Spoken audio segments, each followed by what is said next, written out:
The GOAT. The GOAT. What's up, squad? You know,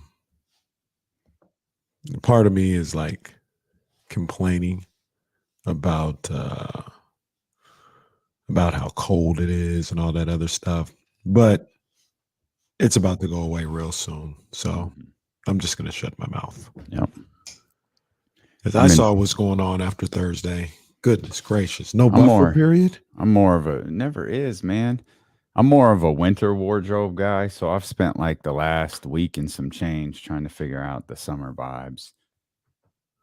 I know Kenny's coming to the studio with thighs out. And I'm like, oh, yeah, that's my bag. Kenny's doing thighs out. I'm doing 3 buttons down. I'm doing Richard Jefferson in the studio. They're going to ask us to leave. Damian Buss. That's 5 buttons down. He just tucked the shirt in and leave all of the buttons open. I got to go somewhere this summer where I can dress like that, where I could have the Dr. Buss. One button. I only button one button. My trip to LA at the end of the month, I think I could pull off. Go with the big wide V, just cover the pecs, go all the way down, like do it like that. You could do what? No, yeah, man. That's true. That's true. What about the long V-neck? Where do you stand on that? I'm good with that. Most of mine are short though. Like I have a couple of V-necks, but they hit high. I got like 1 or 2 that like the V might go like right here. Yeah, see that's a true V-neck. Hey, Coach Molly in here. What's up, Coach? I feel like you dropping shit. That's kind of cheating. Like that ain't really it. Will Z, what's happening? Burt Pizza Boy, Cole, Terrence, Tyler. 3 buttons down and 3 chains. No 3 chains for me. I'll go 3 buttons down though. I'll do that. I'll go Razor Ramon on you in a heartbeat. I am gonna get a chain. I'm gonna get one, but not till I need to. I need to clean out my phone. Well, not like clean out, but I gotta get some of these pictures out of here. Need some space. Yeah, I need to get some of these apps off my phone. I need to get all sorts of things off I need a new phone, come to think about it. Yeah, I think it's about time too. I got an iPhone pre-pandemic. And I don't know how far pre-pandemic either. Man, I'm surprised it's still working. I got one. I think I got it when I first moved back here. So we talking like 2017, 2018. Okay. Works fine though. Yeah, like normally they shoot mine down after 2 years. I say it works fine right now, but I did download an update, which means it's probably gonna get ugly for your boy in the next 2-3 months. I was on that early. iPhone. I was on that early. I was like, oh yeah, I know what they do with these updates. Kill them old joint. Coach Molly, her wild Samsung takes.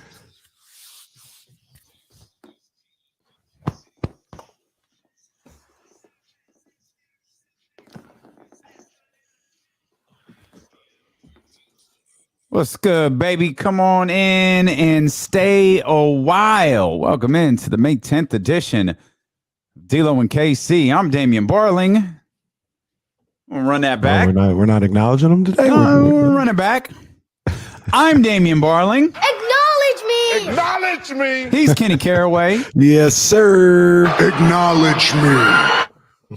It only took 30 seconds for me to mess something up. That's solid work right there. We the ones. We are the ones.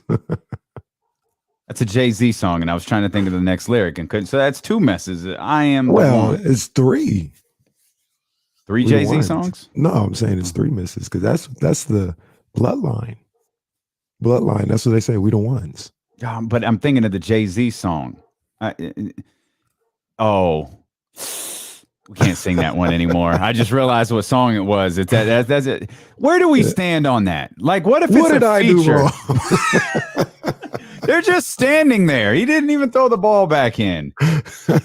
Well, where do we stand on that? Like, what if it's a feature and the R&B artist is on it? I mean, I think you can play. You just can't sing the hook. You can't sing the chorus. Because I just realized the cadence I was guilty until proven innocent. And can't do it. You just said you can't do that. I just had to let the people know that's what you're talking about. All right. I wasn't singing for enjoyment. Okay, it's really singing. A shame. You're singing for information purposes. Yeah, that's it. We appreciate you so much for being with us. Go ahead. I was just gonna say it's really a shame because, I mean, like the first 3 tracks on Best of Both Worlds. Can't do it though. Wow. Oh man. Came on my Jay-Z playlist. I was like, oh yeah. Oh no. Wait, what? I don't know what to do. Fiesta remix. What do I do with that? This doesn't feel right. Honey. If I'm at a family reunion, I can't play Step in the Name of Love. Can't do that. Though Lance Woods had an interesting version of that record. Oh, you saw that? He did something on that? I saw that. He had an interesting version of that record on his IG page. I was like, hey, I don't know. This ain't my bag, but this is what we can do now. We can we don't even have to sound good. We just sing the songs, huh? That's all we got to do. Sign me up. That's all we got to do.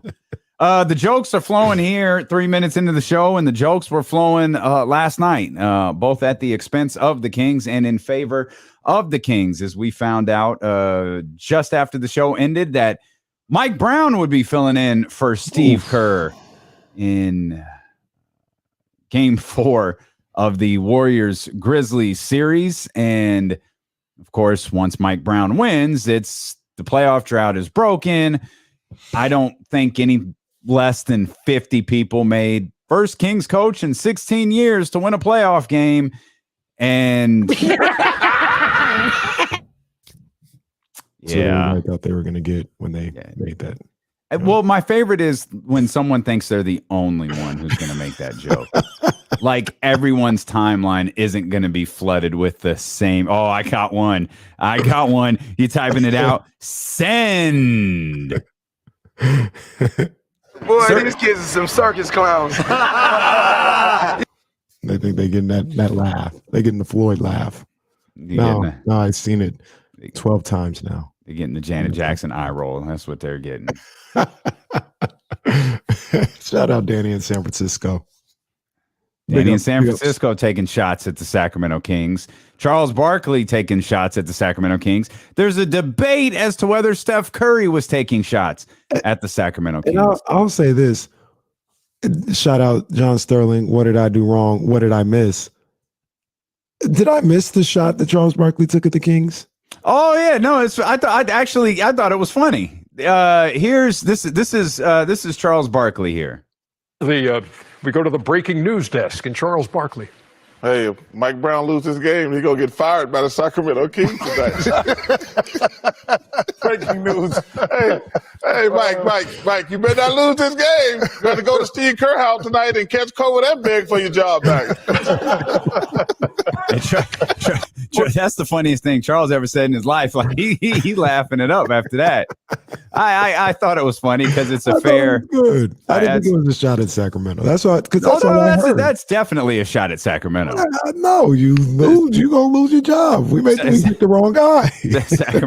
Sacramento tends to fire their coaches relatively quickly, and you lose one playoff game, and you're out. There are some interesting notes from last night's game as it pertains to Mike Brown, and we'll dive into all of those. Man, we'll have some fun. Some good games last night with the Memphis Grizzlies and the Golden State Warriors, and of course the Boston Celtics, Jesse's Boston Celtics, and the Milwaukee Bucks. We'll have some fun diving into that. We haven't run out of things to talk about yet. What are you bringing them up for? Well, it's we'll see. They're on the schedule. They may get bumped. They're on the schedule. We might have to talk about Tom Brady's new television deal instead. Wow. Kyle Draper is going to join us coming up at 1:47. You know, he makes that Tom Brady analyst money, man. He'll be with us. And then the professor, Jason Jones, he'll be with us in the final hour of the show. So that's kind of what things look like. Warriors up 3-1 after the victory last night. And Steph Curry, man, what a fourth quarter he had. Clutch at the free throw line, got his team a victory. It felt like they had to have. Like Memphis was really clawing around with Ja Morant out. And for Steph to have that performance there in the fourth quarter, the big defensive play from Draymond Green there at the end, that was big time stuff from the Golden State Warriors. Yeah, man, and a heartbreaker for Memphis. Memphis is finished. They're done. It might be done in 5, to be honest with you. I mean, that was a game. Steve Kerr out game 5, by the way. Mike Brown's going to do this game. Mike Brown hasn't lost. He hasn't lost. Kings he hasn't lost as the Kings coach, but he also hasn't lost as the Warriors interim. Dude, this classifies what I was talking about. Like, you got to remember yesterday, I was like, you better start 2-0, 2-2, something like that. So is this the immediate success I was looking for? As far as I know, the Sacramento Kings are 1-0. That's how this works. It translates over into the regular season. Kings are 1-0. We got to get something out of this, Mike. We hired Mike Brown, so like his win should count towards us. Like he's hanging around Golden State. He's trying to help Steve Kerr out, trying to help Steve Kerr get another title. But this is what I was kind of torn between last night when I was thinking about that game. Would it be better for Mike Brown to win or lose? Because if he won, well, we've seen coaches that replaced Steve Kerr win before, and that didn't end up very well. So maybe he should have lost that game. No. See, the difference. I'm speaking on another wavelength. Y'all ain't hearing me. Why are you talking like that? Stop doing that. Stop doing that. You sound like your boy, the boxer clip that you love so much. No, don't do that. I didn't ask for this. I didn't ask for this. The sport doctrinating my style. But we're going back to the raw, rugged streets. That's where I belong. I never followed no athletes growing up, no movie stars. I followed the hustlers, the Rayful Edmonds, the Jeff Ports, the Nicky Barnes. Turn the Jamie St. Patrick's, the Tommy Egan. Stop it. Well, see, like that's what Kenny's thinking of. Anytime he slides into that cadence, that's what he's thinking about. He's thinking about that clip right there. Indoctrinate my style. Because he's like, I can say whatever stupid thing I want to, but if I really slow down my delivery, it'll get over the stupidity of what I'm saying even stronger. And I know every time you do it, you're thinking about that stupid clip right there. I didn't follow any of the boxes. I followed the hustlers, the Nicky Bonds. But the guy that you're referencing, like he finished with like a 40-3 record, like that's well, he's trash. Not retired. Yeah, well, like he's literally just like in the prime of his career. This is his prime, huh? This is his prime. Oh, he got a job somewhere? Yeah, he's a professional boxer. No, I'm not talking about that guy. I'm talking about the guy you were alluding to who won games for the Golden State Warriors. Oh, that guy. I don't know if he got a job or not. I don't keep up with his employment. But he finished with like a 40-3-2 record, something along those. Yeah, wasn't he? Then he literally started off 24-0, didn't he? Yeah, it did. Mike Brown don't lose though. That's the difference. Like he over there losing 2-3 games with the goal. Mike Brown don't lose. That's the difference. That's how Luke didn't lose a game for like 2 months. Well, yeah, but he had to coach longer than 2 months. So that means he wound up losing. Right now, Mike Brown ain't never lost. He gonna close. Mike Brown gonna win a playoff series. Well, it is 3-1. Yeah. Mike Brown about to win a playoff series. 3-1 leads in the Bay Area. Oh, stop it! You don't think Memphis is gonna? You just said Memphis is done. No, Memphis is finished. They're done, man. And look, I'm gonna tell you guys right now. I got questions about Memphis moving forward. They're gonna be a good team. I watched them last night, and especially in that fourth quarter. Oh, I mean, escape. Who can I run to? They had nowhere to go. They needed a bucket. They had nowhere to go. And when they need unfortunately for Grizzlies fans, there was only one guy that was willing to take them shots. Oh, that is unfortunate. Highly, highly unfortunate that he was. It's not even just the shots that no, not that one. Don't take that one. That was pull up three tough. at the top of the arc. Oh man, off the bounce. I didn't even have a rooting interest, and I'm looking at it like, oh my God, man, what are you doing? Oh, that's tough. That's the different. That's Ja being there and Ja not being there. And I know they played well without Ja. This is the playoffs, man. It's a different world. This is a different world. That's where I think Memphis is a good team, one of the up and coming teams in the league. I'm not trying to say they'll fall off the face of the earth, but this shows they need another guy. You know, having Bane and those are all good role players. They play their role. They're really good at what they do. They need another guy that they can get the ball to and go get a bucket for them. They don't have that. You know, they tried to go to Jaren Jackson. Jaren Jackson played a good game. He played a good game, but he's not gonna go get you a bucket like he that. He took an ill-advised 3-2. It's terrible. The top. I mean, it was clear Draper was going to go on too. I mean, that was easy to defend. Once they took Steven Adams out in the middle of the free throws, it was like, oh, they're not going to call a timeout. They're going to go for a three. Yeah, I didn't get that. It was, and Jaren Jackson was trailing on the play. It was. I mean, you could see that. Ray Charles could see that a mile away. R.I.P. And the Golden State Warriors were, good win for them. That was as clunky of a basketball game from them as you're going to get. We'll talk more about the Warriors and the Grizzlies. We'll talk more about Mike Brown. We'll talk about the Sacramento Kings. We'll talk about everything that was said last night about the Sacramento Kings. A lot of people Steph had something to say about Mike Brown going to the Kings. Klay had something to say about Mike Brown going to the Kings. The only person that didn't have anything to say about Mike Brown going to the Kings was Mike Brown. Oh, my. So we'll explain that for those who may have missed it. We'll dive into the Celtics and Bucks. We're just getting started. We got a lot ahead, including Kyle Draper and Jason Jones. Who else? Who knows who else may join us? We've got some plans for you here on Sacramento's #1 sports station, ESPN 1320. Hey, where my boy Kobe at, man? Where Kobe at, man? Memphis, man. And then the other Memphis dude in here. They was in here trying to tag team a couple weeks ago. I ain't seen him. Ain't seen him. And I like Kobe too. Kobe's cool. I'm just looking for him. That's all.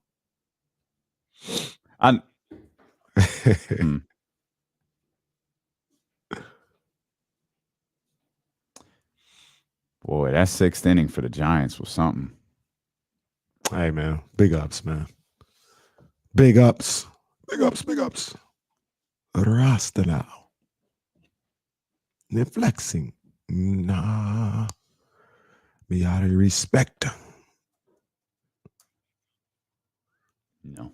I mean, define Big Jamba Juice guy. I mean, I like it. It's cool. I don't usually go out of my way to get it. It's good. It's good. Maybe that's a me problem that I don't go out and get it, but it is good. Yeah, it's just a bunch of sugar for me. You know what I discovered last week? This was like almost a game changer. I'm embarrassed to say it. Oh my.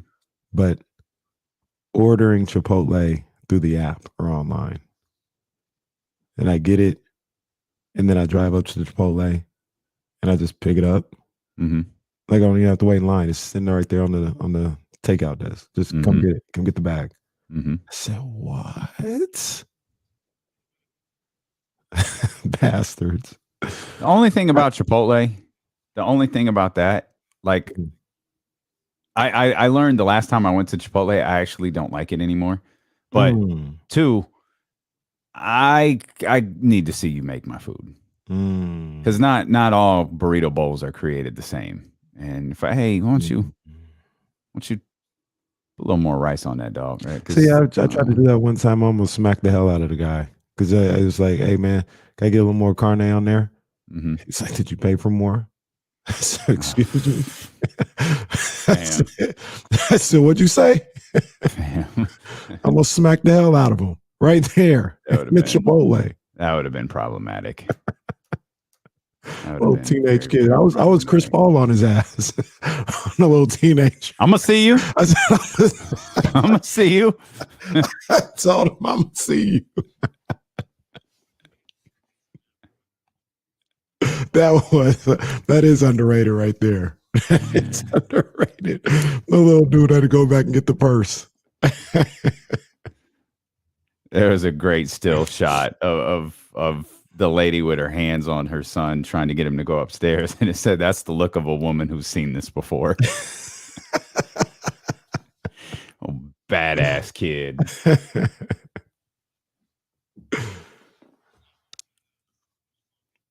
Oh, he's the worst kid. This is the coach's, the coach's fault, kid. He's the worst kid ever. Tatum looked right at Tony Brothers like, you got to be kidding me. When he didn't get that call. Oh, see, Matt Barnes, Kendrick Perkins. Yeah. On the show today. That's why Matt had to come on yesterday. It's like, I got to do TV. Matt Barnes should be with the Kings. Stay with the Kings. You ain't coming back here. Yeah, no, we talking. All right. Either that meant I ain't coming back or they better pay me a lot more. Pay me. Yeah, we broke Matt Barnes. I ain't calling this sorry ass basketball team anymore. I ain't doing that. Yeah. It's literally the worst part of my day. He said, bro, I'm about to be courtside at a Charlo fight on Saturday. That's what Showtime's doing for me. What are you doing for me, NBC? Staying at the Sawyer ain't enough. Live on the Odyssey app, live on Twitch, YouTube, Facebook Live as well. If you're watching, we ask you hit the thumbs up. Become a subscriber as well. Good stuff over there. You can subscribe to our various channels as well. Channels within the channels. You can get all of the James Ham interviews delivered right to you. You can get all of our conversations with our different guests, including Kyle Draper and Jason Jones, delivered right to you. You could subscribe to the 13th round. Get your boxing updates delivered right to you there on the YouTube page. It's like channels within channels, man. That's how we roll over there on YouTube. Yes, sir. I thought you were trying to get my attention. Sorry, I thought you were. No, guess what I'm doing this weekend? I assume you don't want me to really guess. So what? I mean, you can guess. I have no idea. You going to a fight? What is it? No. I wish I was going to the Charlo fight. Dang, that'd be sweet. Actually, it's in LA too. And when I saw they were in LA, I was like, yo, I need to be there. But it just snuck up on me. Can't go.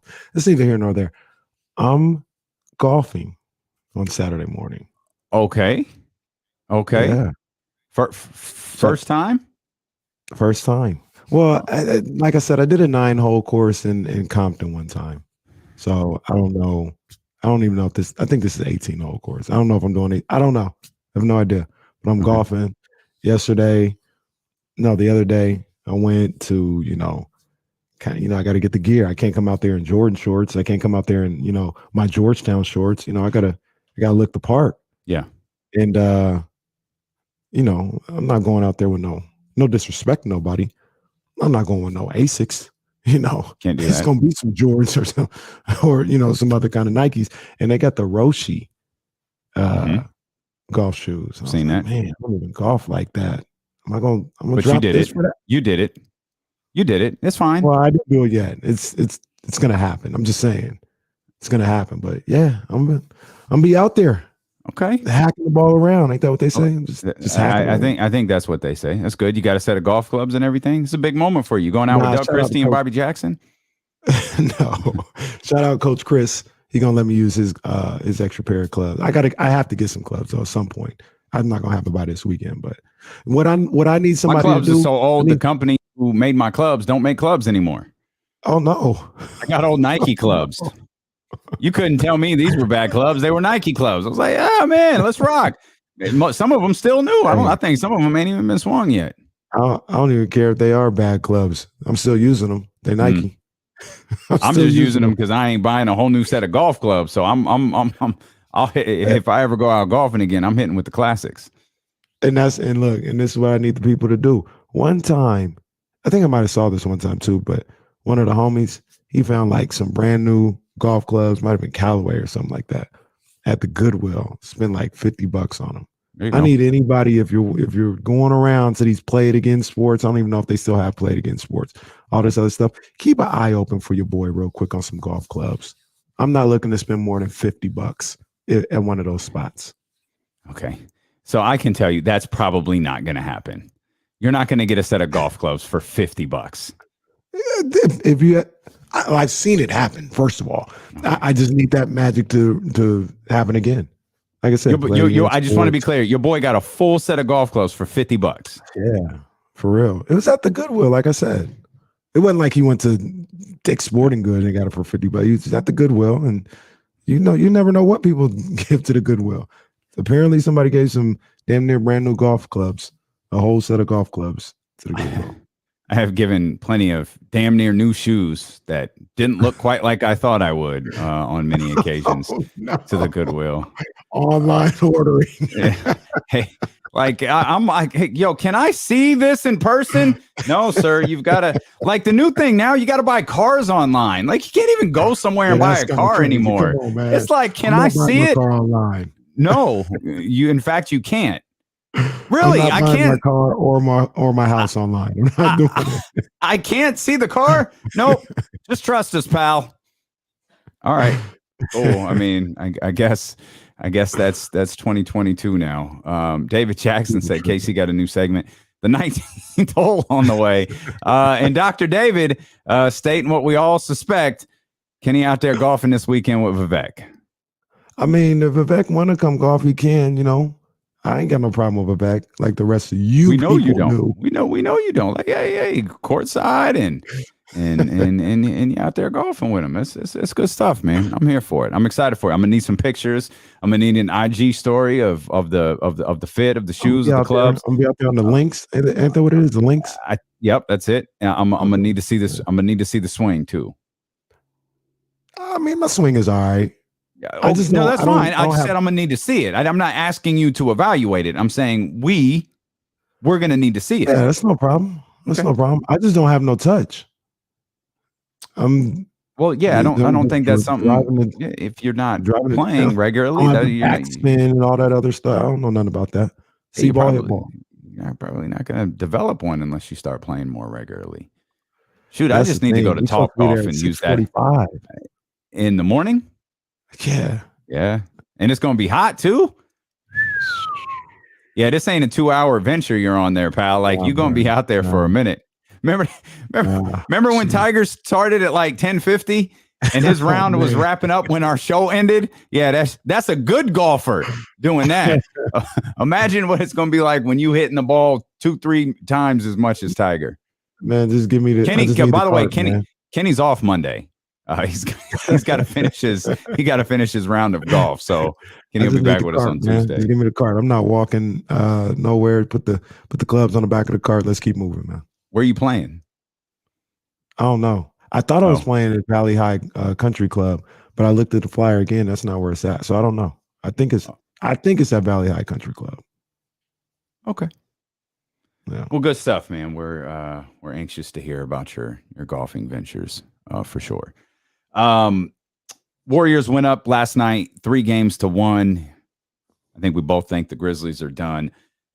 Whether they win game 5 probably has a lot to do with whether Ja Morant plays or not. We know that Mike Brown is going to coach again. Mike Brown addressed the Sacramento Kings at the beginning of his press conference, said, with all due respect to this team and to my new team, I don't want to answer any questions about the Sacramento Kings job. I'll do that. I'll answer all of them when I do my introductory press conference. But today, we've got to stay focused on the Golden State Warriors. That didn't stop Klay Thompson from talking about all of the great things that he thinks Mike Brown is going to do in Sacramento. Obviously, Steph Curry mentioned the Sacramento Kings. Some people thought it was a dig. Some people didn't. That's a bit of a shot. I didn't think it was. Like the way Steph Curry explained it in his press conference, that's how I took it. But I get it. I get it because he references the bad first half, and then references. I suck tonight. It's like I played for the Kings. I didn't mean it any type of way. That's not what he said. That's not what he said. I'll pull up the sound. It's like we were the Kings. Hey, no, I didn't mean it that way.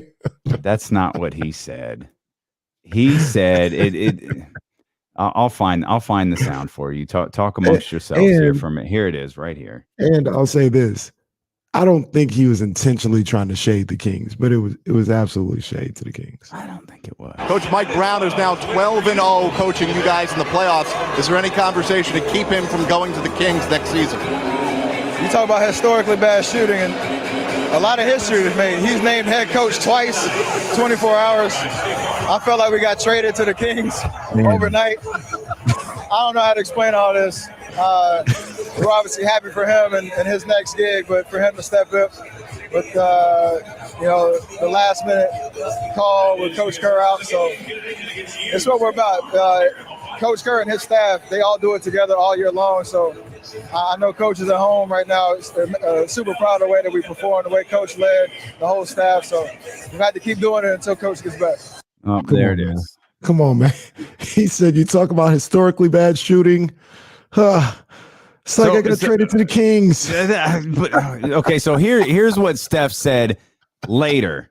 And this is how I took it, but whatever. This is what Steph said later on in the night. Steph, that one-liner you said on TNT after the game, you guys, something to the fact that you guys felt like you were maybe all turned into the Sacramento Kings or some version. I misheard that. I was saying because Mike was the coach, it felt like we all got traded because there was a lot of talk about him being the head coach, and obviously all of a sudden now he is the head coach of our team tonight. So it wasn't about how we were playing. It was about just the vibe of Mike Brown as the head coach of the Kings, and all of a sudden now he's the head coach of two teams. So gotta get that straight. Yeah, good save. Thank you. You said good save. That's a good save. Yeah, that's exactly what it was. Save. Because there was no malice intent when he said that, but that was absolutely a shot at the Kings. Yeah. I mean, even if it was warranted. Yeah, I mean, you take all the shots you want to. It's every shot at the Kings. I'm done jumping in front of the bullets for the Kings. Every shot that comes their way. Go ahead. Yeah. No, you want to take shots at the city of Sacramento. We got problems. Yeah, that's different. Do that. That's different. Do that. They're not the same. The Kings organization, it's all warranted right now. Well, hopefully Mike Brown is a step in them cleaning some of these things up. A step, not the step, similar to the trade versus a trade. The Sacramento Kings have a lot more work to do this offseason. But one thing that's really stood out, and this was clear when Jason Lloyd joined us yesterday. I'm sure it'll be clear when Kyle Draper joins us. And Klay, you heard Steph right there. Mike Brown is really liked.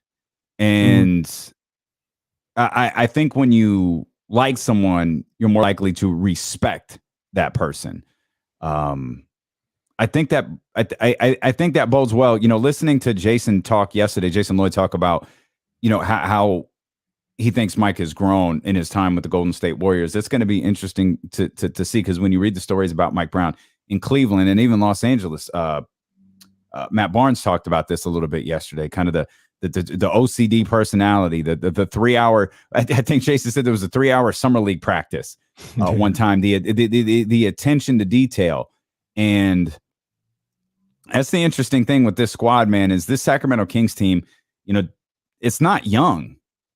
Like, this is not a young team. Right. And I think you coach like an Oklahoma City Thunder differently than you coach a Golden State Warriors, right? And in kind of the middle of that is the Sacramento Kings.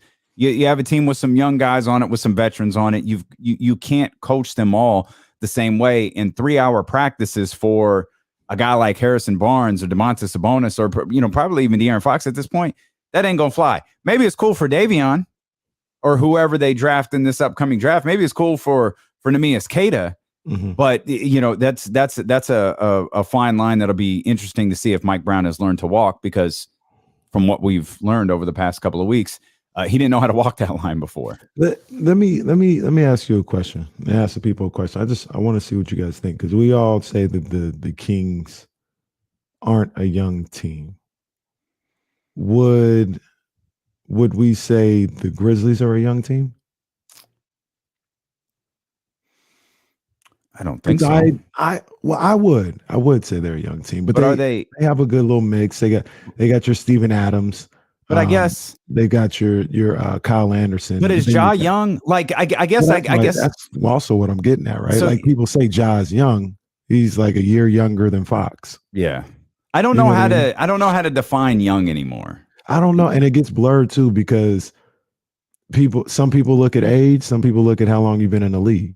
So, and some people look at 25. They'll be like, he's not young anymore because he's been in the league 5 years or whatever. But I think there's some validity to that, and I think some people also look at those two things, of course. But I think people also look at like experience. Mm-hmm. Like, oh, this is a young team. They just like people. You're going to hear this narrative if the Grizzlies get eliminated tomorrow. Oh, they needed that playoff experience though. They had to get this under their belt. Mm-hmm. Oh, it's a young team trying to figure things out. That wasn't Dylan Brooks' shot last night. That wasn't the mark of. I don't know if that was the mark of a young player, a mark of an inexperienced player, a mark of a player who was scared of the moment. I don't know what that was. Right. Maybe it's a combination of all of them. I just don't know how to. I don't know how we define that anymore. But I don't look at the Sacramento Kings and go, "And it's a young team." I don't either. I mean, I don't think they're young, but you look at some of the guys that get consistent minutes. And this is why I asked the question, because I think Fox is under 25. Sabonis is 25, or did he turn 26? He's one of those two. Yeah, something like that. Davion is the guy that gets consistent minutes. We all thought DiVincenzo was a lot older than what he is. Isn't he like? Sabonis just turned 26 a couple days ago. Isn't DiVincenzo like 24 or something like that? Sounds right. Like he's not old either. He's your starting two guard. Harrison obviously 25. Is but they got a good amount of guys that on other teams. Like I said, somebody. It's not the Kings aren't the Lakers, but they're not the Thunder either. No, the Thunder is absurd. Like nobody's a Thunder. It's an AAU team. There's nobody like the Thunder. They're a one of one right now in the NBA. But like Soren, he's like Grizzlies have 7 players under 25. I just named like 5 guys under 25 or under for the Kings. But it's 20. But again, 25 versus like, are we talking 25 in NBA years or 25 like your 25-year-old son, your 25-year-old nephew, the 25-year-old coworker? Like they're not the same. Again, De'Aaron been in the league now how many years? 5 years. It's hard for me to go like, De'Aaron's a young guy. He'll figure out. But he's in the second year of his max extension. Right, but that's also like, I guess it's just semantics, because that's also saying like he's not young just because he gets like time served, right? Service in the league. Like he's still a young, dude. He's not even like, I don't even think he's at the peak of his powers. Like he may be entering the beginning of his prime this season. When you say he's not 25 no, sure. No, that's fine. Again, I'm just trying to differentiate the difference between a young man and a young player. Yeah. I think they're different. But nobody does that, right? They just say young. They just point out age. Age is like, man, okay. At what, like Jesse says, you're young if you're still on a rookie scale deal. Like, I guess that makes sense. Like, did we look? Oh, Davion, man, Donovan Mitchell, he's a young guy. Wait till he figures it out. Word? Like he's same as De'Aaron, 2 years into a max contract extension. I also think I think some of this stuff is uncharted territory, right? Like we haven't, unless I got it wrong, we haven't really dealt with guys this good this early. Is that fair to say, on a consistent basis? Because even Donovan Mitchell, sure, like Donovan, like we think like, how much better is he going to get? Well, I don't know. He's 24. Yeah, he could probably get a lot. I mean, by the time the dude we saw last night in Boston. Yeah, right. Al Horford still got a decade of ball. Right. No, I'm talking about Tatum. The way look at the way Tatum played last night. I still think there's potential for this to be Jason Tatum's league. Yeah, but sure. I also don't look at the Celtics team and go, oh man, boy, this team, once they figure it out. No, like they've been here. Right. This Celtics team feels old at this point. because they have the playoff experience. They have the reps. They have the big games. They're no older than any of these other teams that we're talking about. Exactly. And I think about, it's not going to be drastic. It's not like he's going to go from like 21 to 30 points a game, but you think about Tatum, Fox, Ja, like what are they going to look like when they're 28? Right? Like I would like to think like they're probably going to be better when they're 28, because I always talk about that time where your mental catches up. You got about a 2-3 year window where the mental is on the same level as your physical. And that's when you just go crazy. And there's still, I guess my whole thought of it is there's still stuff to learn for these guys, which means, they're not finished products, but it doesn't go away from the point that you were making. I was just asking a question. That's all. The Kings they're not as young as Oklahoma City. They're not as old as Utah. You think Giannis has peaked? No. Isn't that a scary thought? That's crazy. Like I think he's better. He's 27 and like he's, we not everyone gets the line, but dude, he's Roman Reigns right now. Like he's unbeatable. He is the best player on the planet. Yes. And but see, I think he's in that window where they both match up. Yeah. They're both matching up right now. And when he turns 30, he might not be able to do the things physically that he could do right now. But think about what you just said. You said that the window of the physicals and the mentals line up for like a 2 to 3 year period. Homie won his first MVP 4 years ago and hasn't won an MVP in 2 years. And his production has fallen off exactly 0%. Yeah. That's facts. He might just be entering the spot where his physicals line up with his mentals. He could be entering that LeBron James 2012, 2013, 2014 territory right now. Yeah.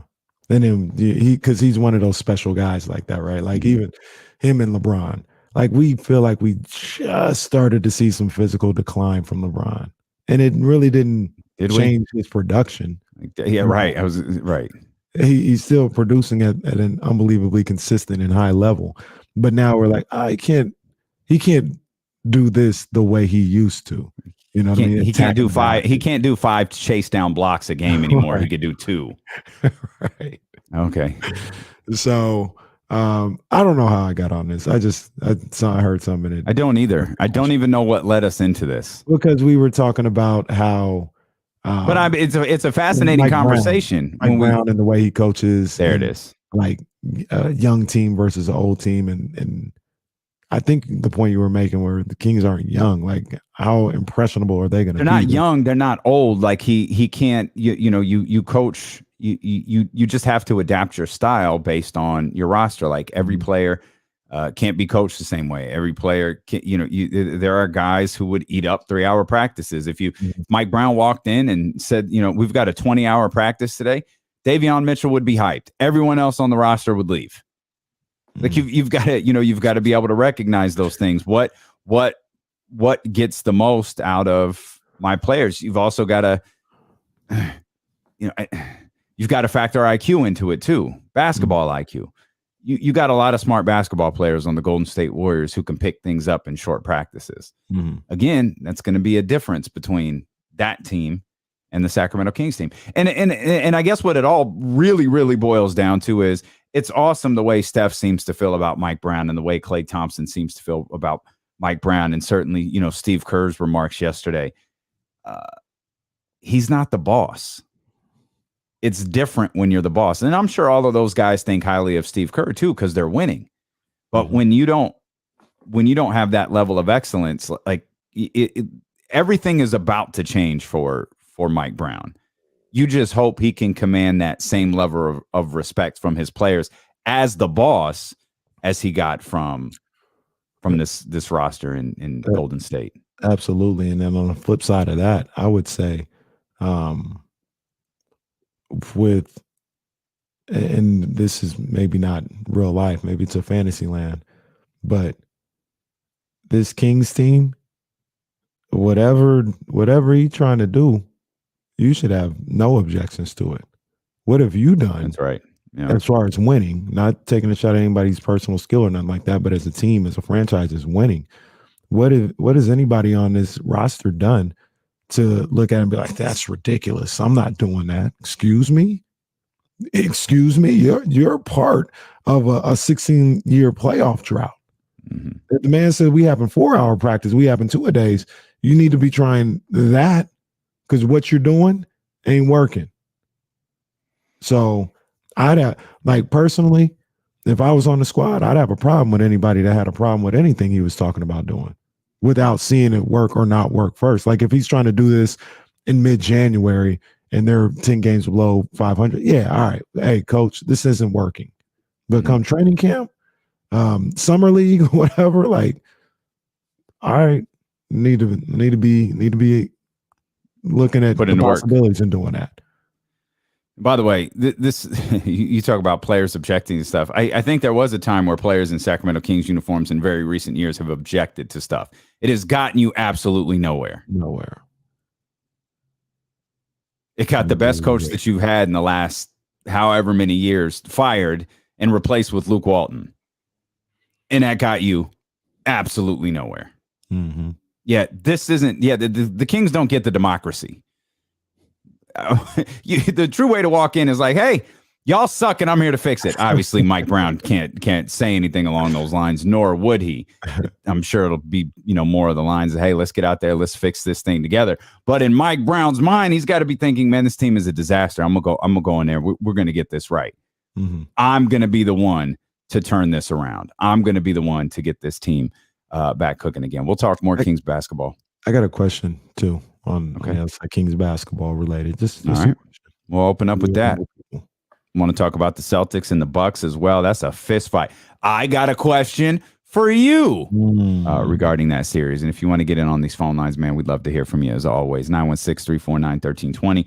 Chat house already popping on Twitch, YouTube, and Facebook Live. It's D-Lo and KC. Brought to you by McQueen and the Violet Fog, the smoothest gin in the world, handcrafted in Brazil, here on ESPN 1320.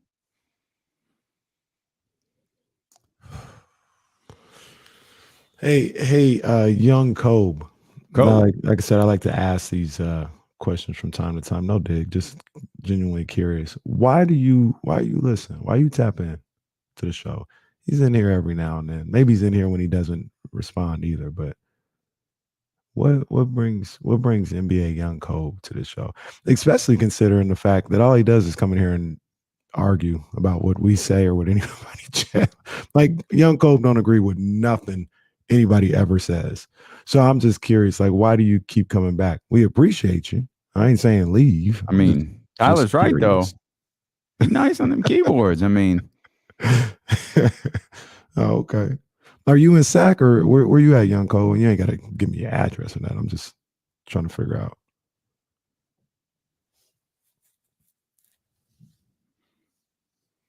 Just curious.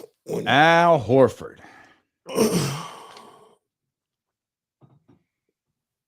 Okay, that's what's up. Sacramento, stand up.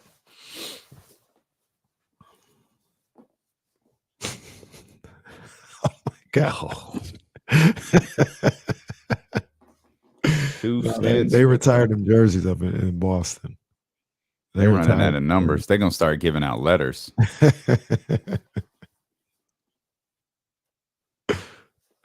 I think you're gonna get her retired regardless. Yeah, I think Marcus Smart is the dude of this team. They got 3 guys that are gonna get their jerseys retired there.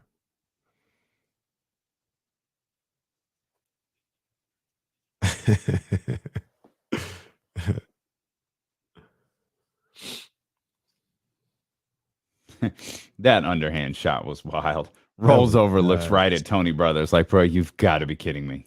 That was nuts. Yeah, see, Charlie's mentioned. I was going to mention this on the way back. That's so bizarre. I've had to look at this thing like 4 times to be like, am I seeing this right? This don't make no sense. Is that for the show? Yeah. Oh, okay. Actually, I need to look at something else to make sure. I'm not missing anything. Dr. David, why did you use the Draymond Green still shot with Kenny Goff and with Vivek? Oh, snap.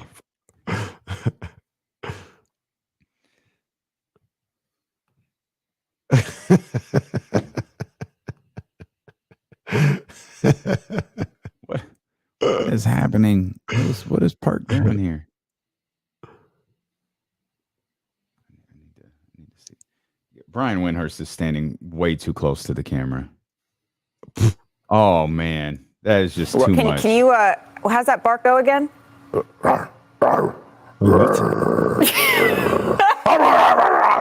That's how it goes. Well, sir.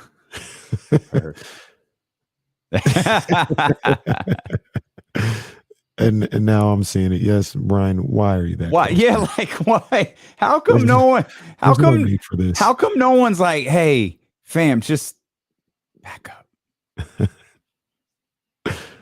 Yeah, he's probably on his phone or something or some. Well, that's got to be a like a top level camera. Yeah, could be. So but yeah, he's probably out there. Oh man, what? I do not need to see this much of Brian Windhurst. You know what is a little bit of a trip though is Brian Windhorst. I'm not saying he looks bad or anything like that, but you see he's aged from like when we first saw him. Oh he's yeah, older. Mm-hmm. It's kind of crazy to see that, right? Because he looked like a relatively young reporter, and now he looks like a older man. All of LeBron's moves aged him.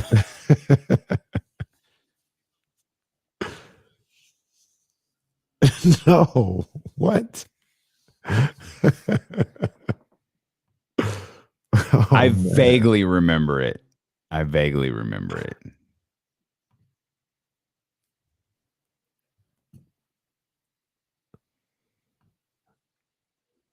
Oh man. Yeah, let me make sure I'm not missing nothing. Yeah, this is just flat out bizarre.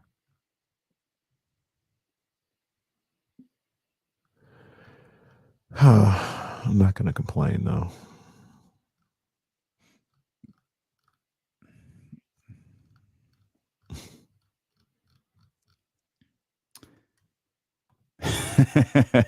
That's mean. Probably not wrong, but mean.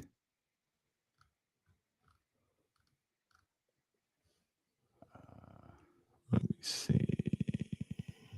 I'm in Rome. It's 1:30 a.m. and my wife may be considering divorce.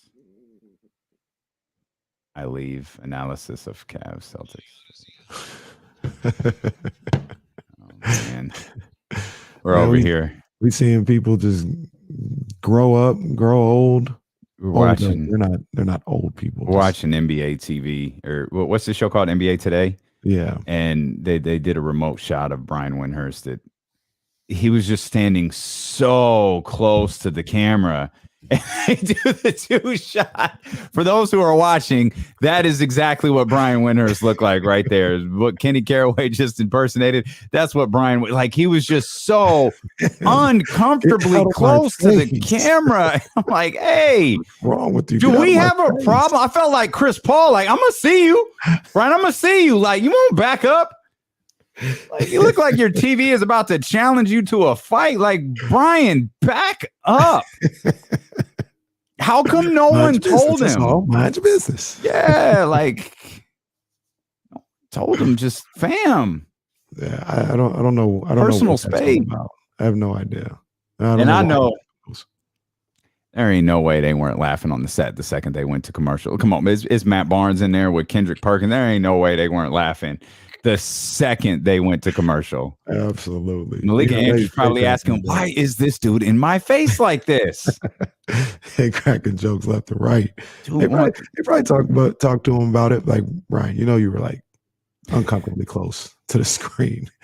Don't do that again, please. Just back up. Brian, see your nose hair, fam. Like, just move back. Like, go back to the free throw line or something. Yeah. You had a question for me? Well, before I had a question, I had a bizarre situation that I need somebody to answer. And I think Ramsey might be the person to answer it. Well, actually, Yeah. I mean, usually we don't do this, but sometimes we do, and today we will. The A's are playing right now in Detroit. It's a doubleheader. Oh. Part of a 4-game series with Detroit in Detroit. Mm-hmm. Game 1, game's in Detroit. A's are the visiting team.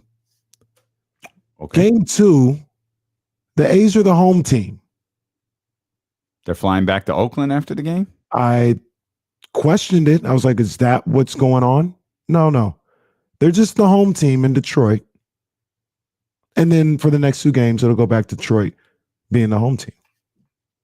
Why this is happening, I need answers. I don't know why this is happening. That's dumb. Yeah, I'm not going to complain because baseball is back and I'm just glad to see him. But boy, they've had to do some silly stuff so far with the schedule. Remember when the Giants played 1 game in Milwaukee? Yes. Yeah. That was ridiculous. Stuff. That was ridiculous. This might take the cake, though. Yes, this might be worse. This is dumb. I hate that we declare home games like that are obviously not home games. Like that's ridiculous. If anybody cared about the Tigers, not that it necessarily matters. Like 40,000 people there. Well, what you could do is you can empty out the stadium, and call it. Okay, this is a home game. No, this is an A's game. This is a home A's game. Oh, see, shots fired. That wasn't a shot. It can't be Damian Curry firing shots. It can't be a shot if it's true. You can empty out the ballpark, and there you have it. There you have it. Home Oakland A's baseball in Detroit. Yeah, that's a good call, partner. That'll work. That's pretty funny. That's a good call. But yeah, I don't understand. And have your stupid ass president tweet about it. This guy, that guy, boy, I tell you. Just go. Part of me wants feel for y'all A's fans, man. I really do. Get out of here. But I mean, I don't want him to leave Oakland. No, I feel bad for A's fans. Like, yeah, I feel bad for A's fans. Let's get Russell in here. Russell says he can answer the question of why this is happening. Russ, what's happening? Hey, guys. How you guys doing? Good. The reason, so this first game, actually, the Oakland A's are the home team because when the season started, they broke down the first 2 weeks and made them double headers because the season was later in the season. The season started later on when it was supposed to. So they took those first 2 weeks and made them double headers throughout the season. That in the first week that the Oakland A's played Detroit, it was supposed to be a home series against Detroit Tigers. So they made the double header, implemented him into the series with the Detroit Tigers. And that's why the Oakland A's are the home team for just this game 1. And then game 2 in the rest of the series, the A's are the road team. Follow-up question. But because I know what direction you're going. Follow-up question, Russ. Do the A's host a doubleheader like this where a road team comes in to Oakland? They're called the home team for a game, and then they play, a regular game after that or before that? It has happened before in the past, yes. Okay. Where the visiting team. But I mean, this year is there one scheduled this year? I haven't gone that far with the season and looked at it yet, but I know last year the conclusion of I think it was the same Detroit Tigers and the Oakland A's where the game was postponed. They finished. It was at Detroit originally, but last season they concluded the game at Oakland, being the visiting team was the home team, conclude that game, and then they started the next game regular scheduled. Okay. We appreciate you, Russ. Yeah, I appreciate Russ, and Russ he's not doing a bad job explaining it, but it's still stupid. It's dumb. Yeah, the point is not why you're doing it, but why are you doing this? There's a difference. Not why are you doing it, but why are you doing this? Yeah. And the ridiculous thing about this is the Tigers come to Oakland in mid-July, actually the day before my birthday. I won't be going to that game. But Shoot, there goes. I guess I'll get you something different because that's Jesse. I guess we'll give the tickets to somebody else because me and Jesse chipped in for them. They were hard to get too. Tough tickets to high get.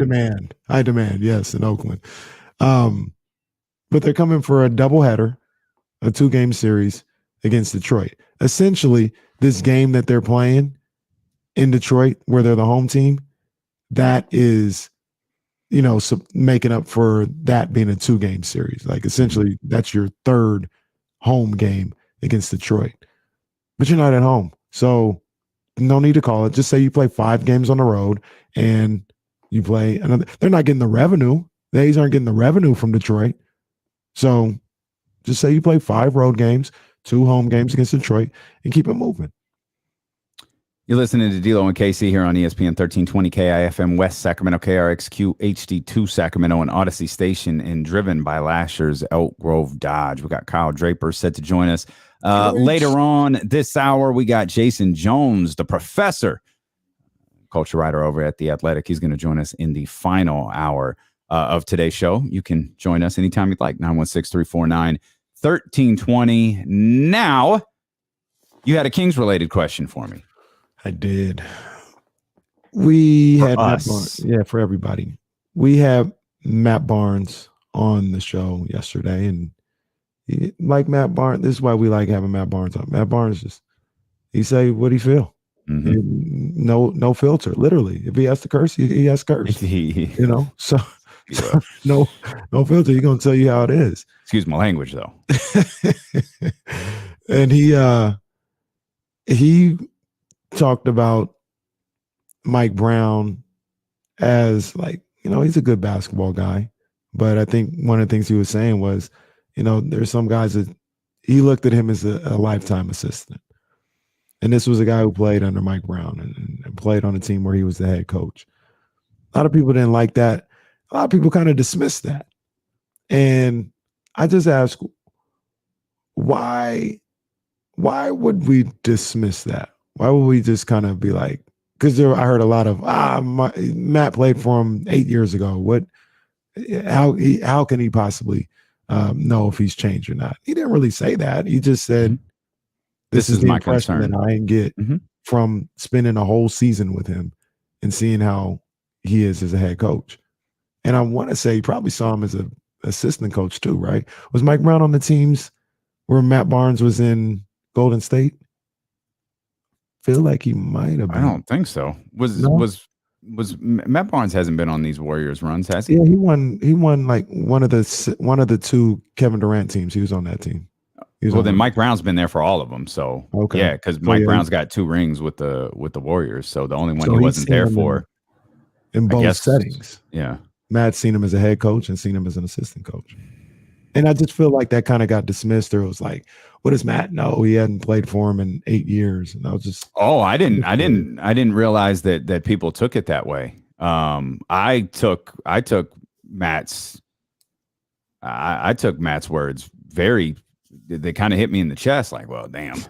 But it's a different perspective, right? Like, it's one thing to talk to a media member. It's one thing to talk to someone who only knows him as an assistant. Like, I think it's we tried to book LeBron, but we couldn't get him. Like, I don't know what you want from me. Like, we tried to book Kyrie. We tried to get LeBron. We tried to get Kyrie. We tried to get Rich Paul, Dan Gilbert. We tried to get all of them. We weren't able to book these guys on yesterday's show. But I didn't take Matt's words lightly at all. Like, I thought what Matt brought to the conversation yesterday was extremely important. Yeah, I just saw a lot of that, people commenting and things of that nature. And even I think James kind of dismissed it. He's like, how long ago did he play for Mike Brown? Which is all fair. Like, I get it. I just, like you said, it resonated with me a little bit. Like, I look at Mike Brown in some respects like Matt Barnes does, right? Where a good basketball mind, a great guy. I wonder if he can be that head guy. I wonder. But that's different from me to saying that. It's just a gut feeling, just an opinion. To hear that resonated with somebody who's seen him, now that we talk about it, I realize that he's seen him in both lights in the head coaching seat. And I didn't think of that yesterday at all. Yeah. I didn't think of the Golden State Warriors run at all. I forget Matt Barnes was on those teams. Yeah, I think I always think about the We Believe squad, right? And of course the Lakers run. I don't know why anyone would dismiss what Matt Barnes says. I think that's part of people getting entrenched in their opinion, though. We're honestly like I gave you my for half a week about I gave you the reasons why I liked Mike Brown as the head coach. Yeah, that doesn't mean I don't take into strong consideration what Matt Barnes said. That doesn't mean 35 minutes after yesterday's show ended, I didn't get an earful from our friend from Cleveland, who called to tell me, who is not a Mike Brown fan, and like he has not been a Mike Brown fan for a very, very long time. But he equated it to me like if I was a Sacramento Kings fan and I was in Washington and I'm listening to Washington radio hype up Luke Walton, I'd be screaming at the radio. This is what it sounds like being in Sacramento, being a Cleveland Cavaliers fan, listening to you talk about Mike Brown. Like I must have said, yeah, that would have had me stuck if I were. I must have said 2 words for 35 minutes. Like he laid in about the practices, about the lack of offense. So here's a nugget that I was holding on to. That was a bar right there. Yeah. And like, I didn't like what the only see, and then when you're stuck, when someone says something and you just don't really have a retort, like you have 2 options. You remain quiet. And after 4 hours of talking, my inclination was to remain quiet, or you get pissed. And I got pissed because he started talking about he's like Kenny Caraway Part 2. He wanted Mark Jackson, and he started talking about what a great coach Mark Jackson was. And which, by the way, I would remember. I get the idea of hiring Mark Jackson. Yeah. But after listening to him, I got angry. Oh, that's cap. This is so stupid. Y'all keep making up this stuff about Mark Jackson. You know why y'all love Mark Jackson? Is because Mark Jackson, you never saw the decline. You never saw the next year. You never saw the downhill turn. You like romanticized thinking he was going to go on to do this and go on to do that. And he's very non-emotional and analytical. He's like, no, I didn't think any of that. I just think he developed this Golden State Warriors team. And at this point, I'm just like, I lost. I don't want to talk about Mike Brown anymore. That's what you just hit him with. Yeah. You just hit him by the end of the conversation, It was like, yeah. He had me stuck with the Luke Walton line, though. That was the one. That was the one that killed me. I had never thought about that one. That's a bar. I think. Maybe it's more so I hope.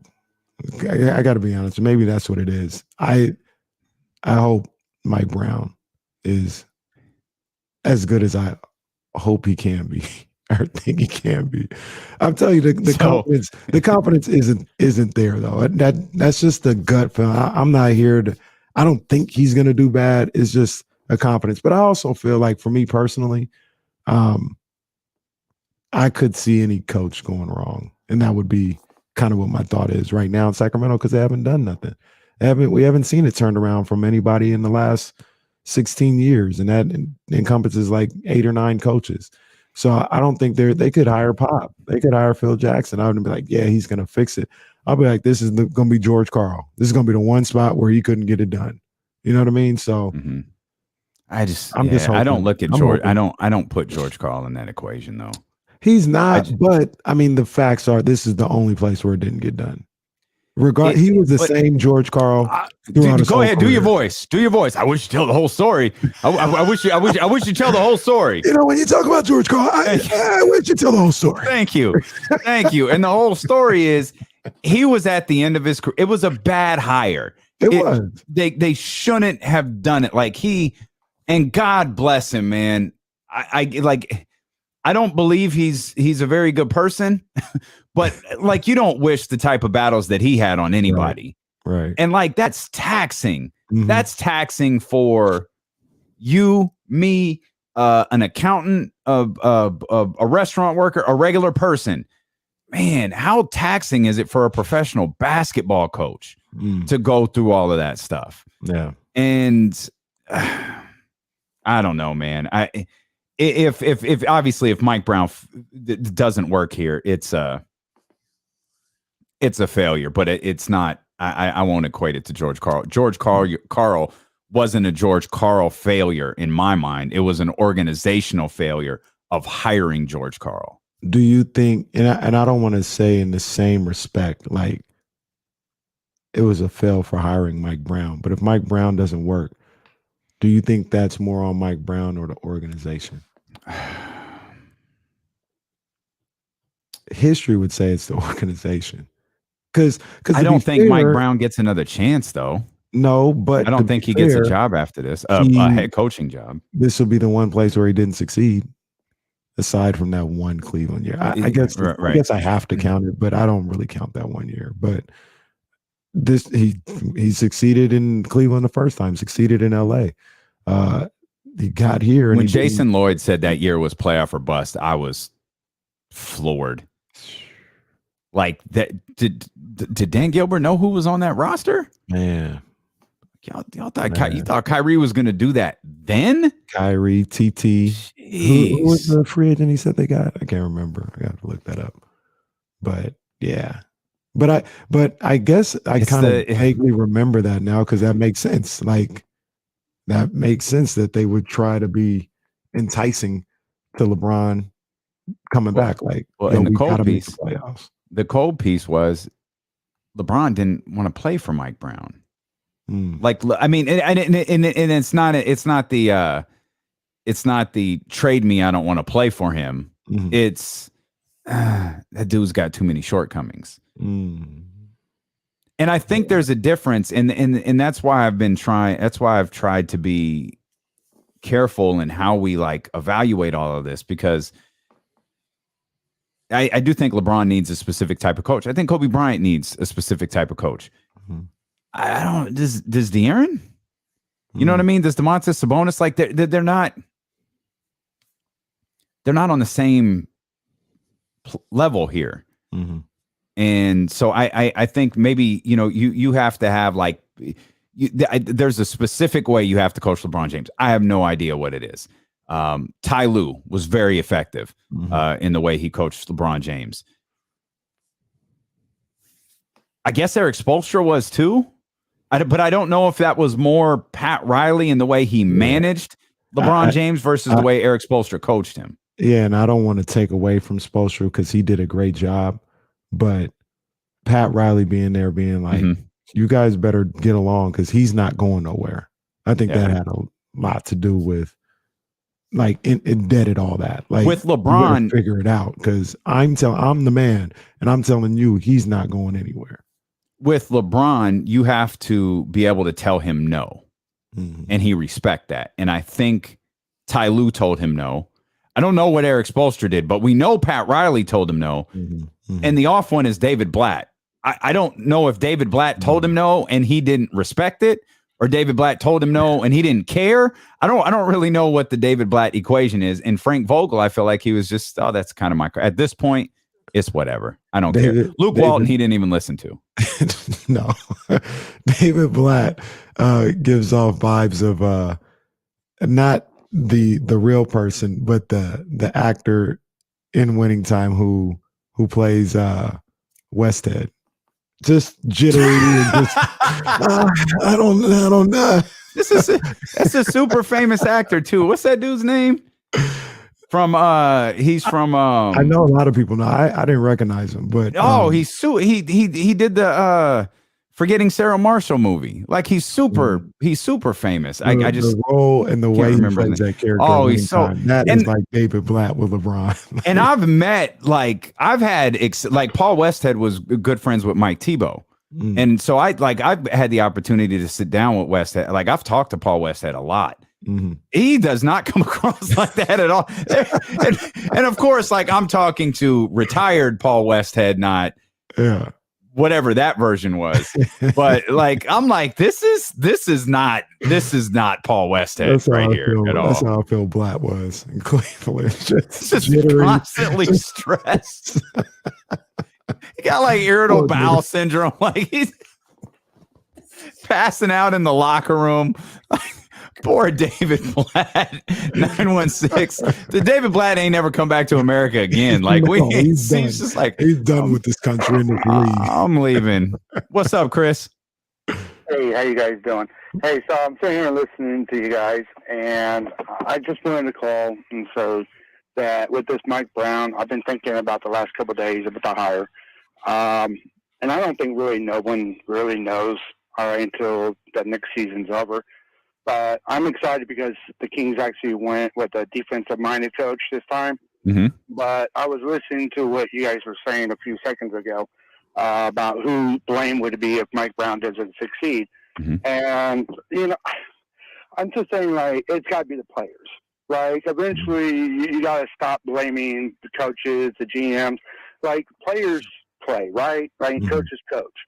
So, like, I believe that this team is good enough to win at least 40-plus games. Do they make the playoffs? I don't know. But if they don't, then I believe that they should trade De'Aaron, Sabonis, and just blow it up and give Mike Brown and Monty, the 3 years to start it. But that's what I want to say. Thank you. Yikes. Yeah. All right. That escalated quickly. Man. And look, he's not off. If they missed the playoffs this year, mm-hmm. I mean, everything's on the table. Everything's on the table. Okay, so what you want to do with this roster?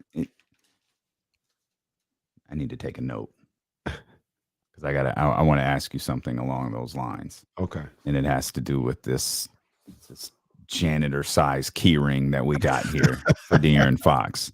So we'll do that. We'll continue to take your phone calls, 916-349-1320. And I'm slightly chuckling because it's becoming a running bit here on the show. And I know Jesse notices what's happening. I just realized that's what happened here. Did we tease it before last? Oh, we mentioned the Celtics. Oh, and I had a Celtics question. I had a Celtics Bucks question for you as well. The Celtics come hell or high water. I don't know. We got Draper coming up. I don't really know. See what happens. Steelo and Casey here on ESPN 1320. Man, we really did it. We really pushed this thing off a whole other segment. Straight to hell. We're out of here. Mm-hmm. Yeah, for sure. Yep. That ain't no cap.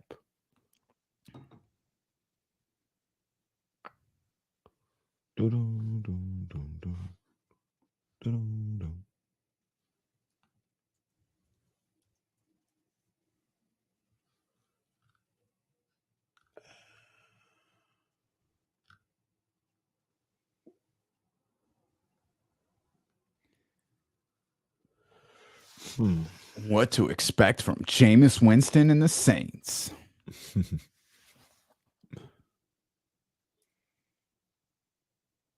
Man, they will get football on every show, no matter what time of year it is. Bruh, for real. Oh, hello, Ariel. Nice to meet you. Same. Just popped up out of nowhere. Same.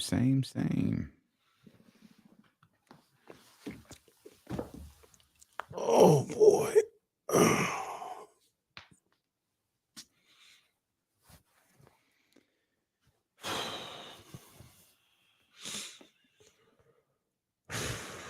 So somebody told me yesterday, actually it was my guy, Coach Chris. Coach Chris should have gotten something in the mail, by the way. Yeah, I wanted to ask him, but I didn't want to mention it to him because it wanted to be a surprise. So if he don't tell me nothing about if he maybe he just hasn't checked his mail because it probably got there within the last day or two. I don't know why I'm saying this as if I can't look and see if it's actually there. Oh man, I've never done that. That's crazy. I'm looking at TV and they got a clip for Kevin Hart's Cold as Balls. Mm-hmm. You ever sat in ice? Oh yeah. Mm-hmm. I've never done it. Yeah. It's I do not I do not like it at all. And these dudes just be getting in. Have you ever done the hyperbaric thing? Is that what it is? Like what LeBron does? You get in the little chamber for 5 minutes or something, the freezing cold one. Oh yeah, a cryotherapy chamber. Yeah, I've done that. Mm-hmm. How was that? Oh, I love the chamber. Yeah. Yeah, I love the chamber more than the tub. Because the tub is like 15 minutes. Yeah, it's brutal. The chamber is like, I think the most you do is 3.5. And like I used to go in there. What song do you want us to play? I said, Rock With You, Michael Jackson, because it's like 3 minutes and 27 seconds. And so I know when the song's winding down, like, and they'll tell you 30 seconds, 60 seconds, whatever. It can get tough, but I love it. And I like, you can't be too proud either. Like I had to stand in there like this because my nipples will freeze. Like I tried to be tough for a video once. Like we were doing like a video shoot for the company. And so I was just kind of like moving around and didn't do that. And for like a week, I just thought my nipples were just going to fall off. It was terribly terrible. It was the worst. I was. Hey, not confirmed, but confirmed. Okay. Yeah, I gotta try that one of these times. Yeah, I mean, no blood, but painful. Oh. Painful. It's happening. My nipples, Kevin. 40-year-old version, hilarious. Very funny. Yeah. To this very day. funny. Yeah. Very, very funny.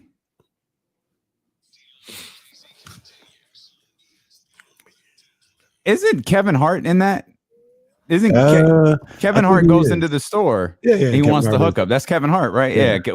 Kenny said right before we came back, the 40-year-old version is it's a great movie. And it is. It's very, very funny. And I just thought, isn't that Kevin Hart in that role? Yeah, these random movies. Like I think that's funny. I obviously I'll watch Superbad. If I'm scrolling and Superbad is on, I gotta at least see where it's at in the movie. I love Superbad. It's hilarious. And then what's actually like, I don't know if I could classify it as funny, but it's watchable. Maybe that's what it is. And it's always on is Knocked Up.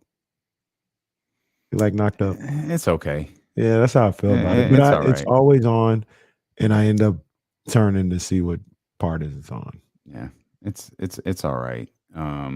I like Get Him to the Greek though. Oh, bruh. I think Diddy steals every scene that he's in. Like when he starts petting the wall, like, that's such good stuff. Yeah, that's a good stuff. I've seen that maybe twice. I hadn't seen it in a long time, but I just remember watching when I first watched it. I was like, "This is hilarious, hella funny." And I know you won't agree with this, but you gotta step it up a little bit here, Damien. You're off on this one. Napoleon Dynamite. Come on now. Come on. No. Hilarious. Never, ever, ever again. It's a classic. It's never getting my Napoleon Dynamite is. I gave that movie 90 minutes of my life once, and I'll never do it again.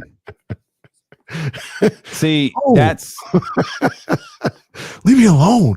Get your own. See, so what's funny to me about that is it's funny when people do that. Like when people like recite a line from it or their favorite part of it.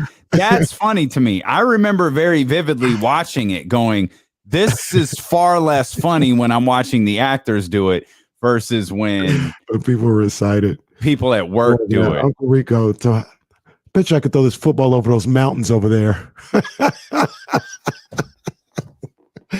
Who says that? Who says I can throw this football over those mountains? I'm never giving that movie my time again. Uncle Rico. It was a waste. Yes. I once watched MacGruber because it was a friend's favorite movie. It's just trash. Like I can't deal with bad movies. I understand. And Napoleon Dynamite is not funny to me. I don't think I've ever seen a bad movie though. You don't think you've ever seen a bad movie? No, I don't think so. I'm not really a harsh critic. Like I can find you're walking away with a positive no matter what. Yeah, I find entertainment in pretty much everything. The only things I do not watch are those surgery shows. Like you got like Botched. You won't catch me watching Botched. And then they got the new one, like My Feet Are Killing Me. It's like, come on, man. Well, I don't even know what you're talking about. Yeah, these shows are ridiculous. I'm just stuck on the fact Dr. Pimple Popper. Like these, how did you go from movies to this? Because I talk about the only things I don't watch are those shows. I watched a movie. Entertainment in those. I watched the Sopranos prequel, the Saints of Newark or whatever it was. I remember being pissed when it was over. This was trash. Really feeling that. It was. The best way I could ever describe my experience watching that movie is it's going, and I hit pause to see how much time is left in it. Yeah. And there's 20 minutes left in it. And I don't know what the plot is. Like, I don't know what I'm waiting to happen. Like, you always know you're waiting for something to happen in a movie. And I'm like, what am I waiting for? And in the end comes and it's like, dude, okay. Like, this was such like a cheap nod to the TV series. Like, not a good nod, but like a cheap nod. It's like, this sucked. Damn. That was the last movie that I saw that I was like, right? It wasn't angry. A series. No, that was a movie. Yeah, that was one wasted night, not several. I've never seen a bad movie. I didn't like Soul Plane. I'll take that back. Maybe Soul Did you have Soul Plane on DVD 10 months before it came out? No. I got into an argument on air with some more about that movie because she was adamant that it was funny. She kept telling me how good the movie was, and the reason that it was a joke, that people made a joke about it, is because you could have gotten it at the barbershop 2 years before it got into the theater. And I just kept saying to her, there's no way you think that movie is good. Soul Plane was trash. Awful. That movie was awful. Garbage. Speaking of not garbage, but just comedians, I saw a story. Mikey, yeah, that's crazy. I started telling a story about Mikey Winfield and Ari Spears one day, and I decided as I was telling the story, I'm not going to finish it because I don't know how much Mike shares that story. He probably doesn't even want to deal with it anymore. So I didn't finish it, and then Mike posted this long post on Instagram yesterday, outlining like that entire story with Ari Spears. And I was like, man, I don't know if he was listening or he was just locked in. We were on the same vibe link. That's why I'll never rock with that dude. Was like on the show? I was on the show. That was at KSFM. So for those who didn't see Mike's post and didn't hear this story, Ari Spears was performing at the Punchline. I was the morning show host. So this was probably 2004 or so, 5, and we did like an open mic night. We did like a young comedians night at the Punchline on Tuesday, and then Mike was set to open for Ari Spears starting on Wednesday and Thursday and go through the weekend. So Aries was here, so we did the open mic night, and you got all these young comedians kind of working bits out, and Aries was like, "Yo, I'll go on." And so he goes on, lights the whole place on fire, like it's super fun. And it's like, yo, thanks for doing that. We'll see you Friday. Yeah, no doubt. I'll be in there. This will be fun. All love. Mike opens for him Wednesday. Kills it. Just absolutely tears the house down. Same thing Thursday.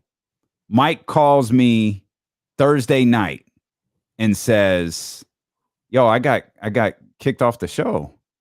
It's like what happened? He was like, dude, I think I'll never forget this. I think I was too funny. That's like, I made his feature, the guy that he travels with, look bad. It was like crickets. Like, I think they were upset. I was like, yo, that's trash. I said, well, Aries is coming in tomorrow.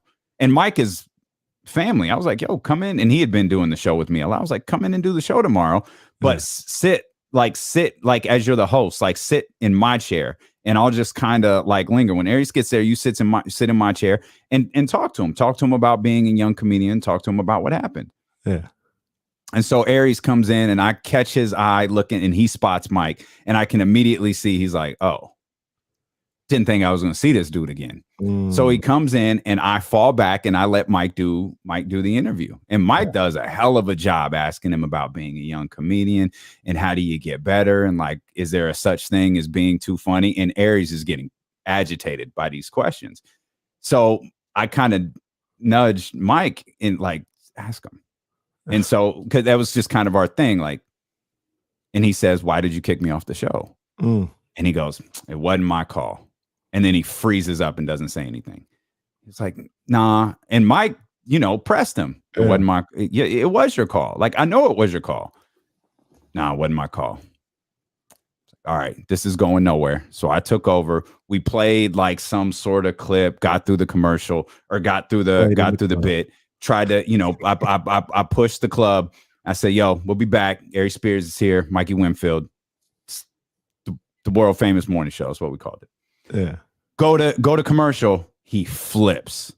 Yo, I've been in this game 16 years. You a rookie. And he starts yelling and yelling. And it's like, hey, and I'm telling him, and Mike's like, and Mike is cool, calm, and collected as could be. Like he like you. He doesn't get riled at all. I'm just asking. Like, I'm new to this game. I'm trying to learn. I'm asking why you had me removed from the show. He's like, I didn't do it. They had you taken off. I was like, and Mike's like, they didn't have me taken off. You did. Like, they told me you had me taken off. I'm asking you, what do I need to do differently? And he starts like kind of, shuffling stuff. And he gets up and I'm standing next to Mike and he walks behind the board. And I'm like, okay, let's chill. And I got my hand on Aries right here. We're coming back from commercial. I got to get a song on. Yeah. So I turn to put the song on. As I turn, Aries like throws like an open hand slap. And I push Aries against this CD wall, and the security who escorted him, the bouncer who escorts him, grabs him like almost like around his chest. He was a big dude, grabs him around his chest and pulls him out. And they go on to leave. And that's like wild. Aries, look, earmuffs. Aries Spears is a bitch. Like, I hate that dude. He is an absolute trash for that. And it's like, that's not the only time he's done that. Like, you can find clips of him doing that to radio people, to comedian, to like just all sorts of different people, whether it's because he was in a bad mood. And I look at that dude and I think, yo, this is a talented individual who has pissed off so many people in his different walks across life. He never made it big. Like, he could have been a major star, but, and you could look at him and know, like, he's got some faults, right? If he's one of those dudes where if you straighten up and you approach business the right way, yo, you're a star. You're a millionaire multi times over. Right. Instead, you're still doing the same played out podcast that don't hit anymore because you've been drinking and smoking too much and your voice is all raspy. So when you do the Shaq bit, you don't sound like Shaq anymore. And that's why whatever happens to that dude, I don't feel sorry for, man, because I think he's a trash human being. That's crazy. That is crazy. And I always felt guilty about it because it was like that got Mike. Like, Mike wasn't at the Punchline for a while after that. And like, he's a young comedian in Sacramento and he can't perform at the Punchline because they're like, they think this was all like a big cohort plan. Right. It's like, yo, this is the business. Let him talk to a grown-up comedian. He just has the ability to do it on my show. Right. He has the ability to do it in front of a big audience. And that was it. And now crazy. Mike is a star. Like, man, seeing Mike's career grow in the comedy world that's my dude, it's man. It's crazy to hear about somebody like Spears doing something like that because I'm new to the game, this media game and having this platform, but I always think about like if somebody is trying to come up under me, I would never big time anybody just because that's just not who I am as a man. But I mean, if there's somebody trying to come up, I was there. I was there asking Damian Barley, yo, I appreciate you reaching out. You got like I was there. So who am I now when I got some kind of publicity or something like that around me to look down on somebody that's trying to figure out how to make it in the game, just like I was at one point and still navigating it right now myself. But like, I can't imagine Spears talking about I've been in this game 16 years and all this other stuff. So you know the grind, and you got somebody right there trying to come up and listen to what you got to say, and that's how you respond. I'm sure he's done that multiple times too. It's just it's crazy. And you know why you're like that? You're secure. It's insecure people that don't want to help the next group of people along. It's people who are always worried about losing their spot, losing their position, losing their show, losing their this, losing their that, because they're not secure in their abilities to bring on the next comedian, the next radio show host, and make them great, because they're not secure enough in what they do. Bro. And Ari Spears is the most insecure little man I've ever met. It's crazy. Not to pat ourselves on the back, and we'll get to sports in a heartbeat, but like, what do we talk about like once a week? Like, yo, we got future going so we can get these people the future. You know what I'm saying? Like, we talk about it like once a week. Like, yo, there are plenty of how can we create, a space for them, like damn near like a minor leagues. You know what I'm saying? So this thing keeps going. There are more Ari Spears in radio than Kenny Caraways, right? There are more people who are insecure about their spot in this business. Like, we've killed off. Like the radio industry has always been on like the edge of dying because they've killed off talent. They've killed off talent and sent them off to find other means. Right. Oh, I don't get a shot to do radio because this dude who's been doing it for the last 30 years with the same shtick that people have turned off 10 years ago. I can't do a show because he's got to have his spot. Okay. I'm going to go try something else. I'm going to go do podcasting. Now we've gotten to the point, people ain't podcasting. Podcasting's cool. You know what I'm going to do? I'm going to do TikTok. I'm going to make a TikTok reel. Right. I'm going to make a TikTok short that gets around the world and gets seen, by 100,000 people and lands me a deal with Showtime. That's what I'm going to do. And this industry has been so insecure for so long, it's almost squeezed all of the talent out and sent them elsewhere. Yeah. Like, if I came up doing TikToks, if I got famous doing TikToks, now I've made one reel and that joker was work. I can't imagine like these dudes, but these dudes who are quicker with the draw, who know how to put this stuff together, they get it out there. You go to them like, hey, yo, I saw your 60-second TikTok reel that got seen by 100,000 people. Hey, come do a 4-hour radio show. The hell would I do that for? Right. You want me to do a 4-hour radio show? I just did 60 seconds of work here. I got 10 sponsors for that 60 seconds of work. There just aren't enough people who are comfortable in who they are. Yeah, and Ari Spears has never been comfortable with who he is, and I'll never, ever rock with that dude. Yeah, that's all bad. It was a crazy story. Shout out to Mikey, man. You know what I'm saying? Keep doing what you do, man. We got to have Mikey pull up on us one of these times. So I want to, so my hope was that first week we're in the new studio. We had some people come in and hang out with us, and I thought, man, Mike would be a perfect guy to have that because not only could he hang out with us, he could hang out with Mia. Yeah. He could hang out with Big, but like he could make his rounds. We about to have the new car wash. That's what they say about it. Oh yeah. The Odyssey car wash, new car wash. We're about to have the Odyssey car wash. It's, by the way, it's falling awfully quiet about the move to the new building. I'm starting to think, Memorial Day, we're really going to plan to get things start moving stations over Memorial Day. I'm starting to pencil in the 4th of July at this point. Yeah, start looking at football season. Like that other proclamation that people made. Yeah, we'll We'll be out of this thing by what he say? Easter. Yeah. Wait, let's see.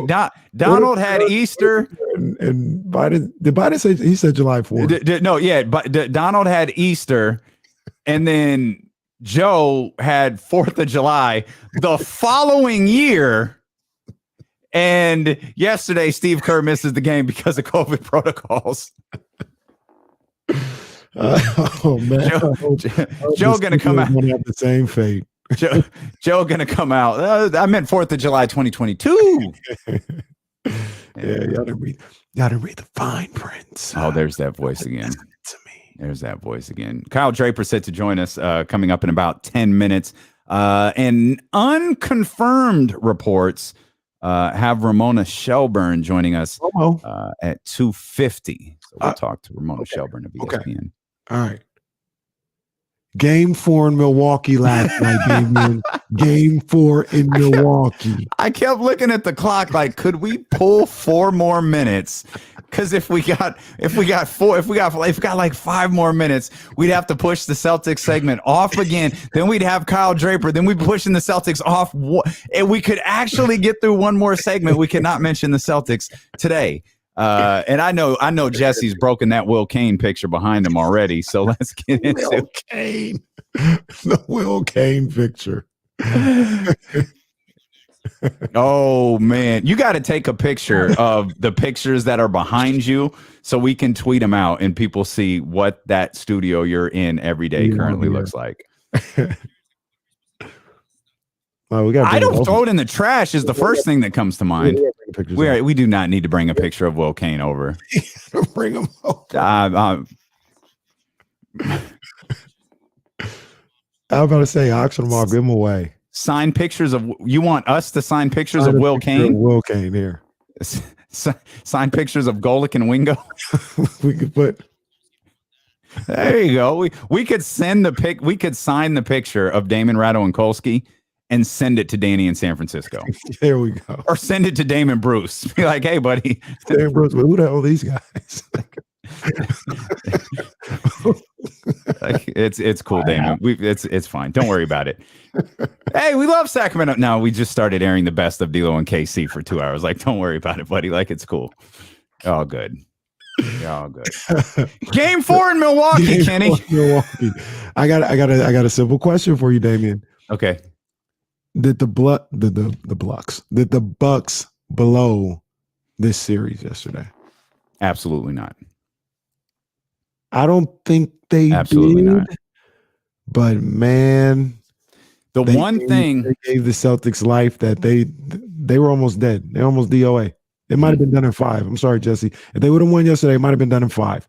But now Boston can get this thing. So the one thing that really stood out to me yesterday for the first time in this series, and I had kind of tucked this away in the notes and felt more confident in saying this because I was listening to Morgan this morning, Deuce and Mo this morning, and Morgan mentioned it. Mm-hmm. And I thought, okay, it's not my imagination. Giannis looked gassed. Like Giannis, it's like Giannis, you know, what was the James Ham analogy that the Atlas man that he was talking about yesterday holding? That's Giannis. That's Giannis right now with the non-Chris Middleton version of the Milwaukee Bucks. They're giving them the body shots. Yeah, and you know, this is still a good squad that's out there. These are, man, you noted this when Chris Middleton went out. You're losing that perimeter scoring. You're losing that perimeter defense. You're putting a whole lot on Giannis Antetokounmpo headed into this series against a really, really good Boston Celtics team. The best defense in the game. And it's just you're asking him to do a lot, and he's doing it. Yeah, it's just he's absolutely answering the bell. But that's why I thought yesterday was so imperative. When you have that game that you like game 2, there's nothing you can do about game 2. You lost it, whatever. But when you have a game there in this particular situation, you got to take advantage of it. They didn't, like you mentioned. Giannis is starting to grind. But you know what, Giannis? I saw something yesterday that reminds me why I like Giannis. Why that's my boy. Why that Kyrie included. Giannis is my favorite player in the game right now because Giannis got a little crazy Michael Jordan in the locker room swinging the baseball bat to him. Because yesterday, I don't know if you guys got the same vibe or you saw it, but in the post game, they're like, Giannis, what happens when you are on the ground and you can't move? Or he's like, I'm just kind of sitting up there thinking, do I have to get a PB&J when I get home? Do I close the refrigerator? I don't know. I just be thinking like that's what it is. And it was a level of, I don't know if crazy is the right word, but a level of just not fazed by anything. Like you cannot phase Giannis. You cannot phase Giannis by any means necessary. Like he is going to do what he does regardless. And was he upset that they lost the game? Absolutely. But he not. I bet you today he's not even worried about the fact that he dunked on Al Horford, got teed up for getting in his face. Al Horford got him back. Giannis is like, all right, I'll do it again, and I'll try and block a shot again. And if he can dunk over me, then he got dunked over by Jason Tatum in Game 3. He don't stop defending shots. Like I love Giannis. I love Giannis. If anybody in this league can still win this series, it's a Giannis-led team. I completely agree. I have a question for you. I think I'm gonna save it. Oh, I'm gonna save it. I'm gonna save it because Kyle Draper about to join us, and obviously we're gonna talk Kings basketball with Drapes. We're gonna talk Mike Brown with Drapes. But where did Drapes work before Sacramento? He was out there in yeah. He could speak on authority about the Boston Celtics. So we'll throw a couple of things at him. We'll talk. I think. I'll ask him to confirm this. I think he got to Boston right towards the right before LeBron left Cleveland the first time. So he was there for the breaking of LeBron James. 2 years. He been here 2 years? Yeah, so he was in Boston the whole time before that, right? Yeah, but I'm talking about. I'm going back to 2000. I think he got there in 2009. Okay. Yeah. So, meaning I think he could speak a little bit on Mike Brown too in that rivalry right there. So we'll talk to Kyle Draper, NBC Sports California Kings play-by-play man, when he joins us next here on Sacramento's #1 sports station, ESPN 1320.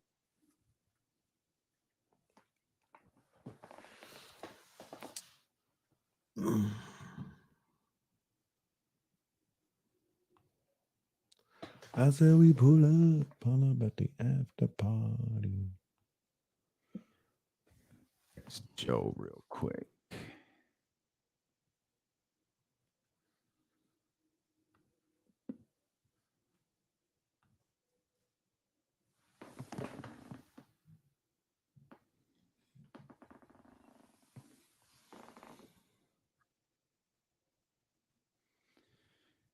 Sorry, guys. I got to send this text to one of our bosses. Yeah. Talking about young talent. I actually thought you were about to say talking about Young Thug, and I was like, oof. Nah, not gonna do that. Oof. Box. Although this is why I hate Twitter and the internet. It's not funny. It's not funny. These are not jokes. And I hate that I chuckle a little bit. James Harden. And then see, this isn't even funny. See, if I got to debate this, I shouldn't even say it. I don't even care if we're not on the air. I shouldn't say it.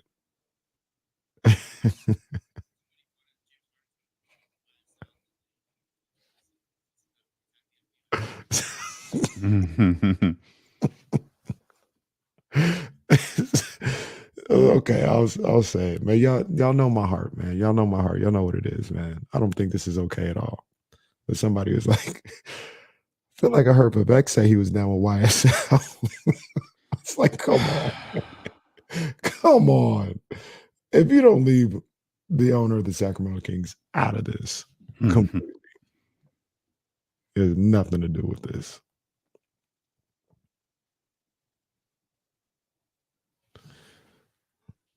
Okay, I pull up on about the after party.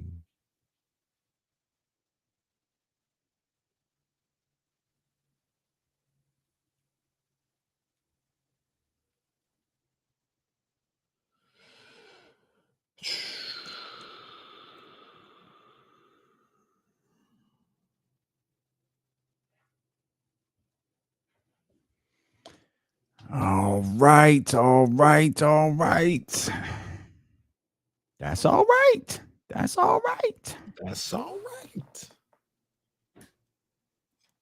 You did? Or, you need to. Is there any day this week where there's no games? Oh, I guess there might be later in the week. Yeah.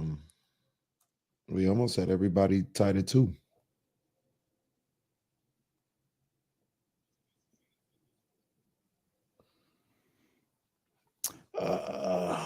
Phoenix, Boston. I mean, Phoenix, Boston. Milwaukee, Boston. See, I was gonna say. Okay. I was gonna say Phoenix, Dallas. Boston, and Milwaukee is there, but I'm like, it's not all the way there for me because I just hate that Middleton ain't there. That's how you feel, boy. I should have texted Jesse at 5:45 yesterday. See what he was talking about.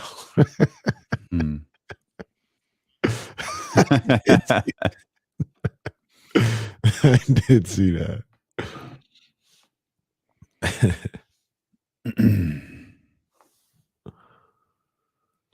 I'm so glad I got this new iPad. Shout out to my mom.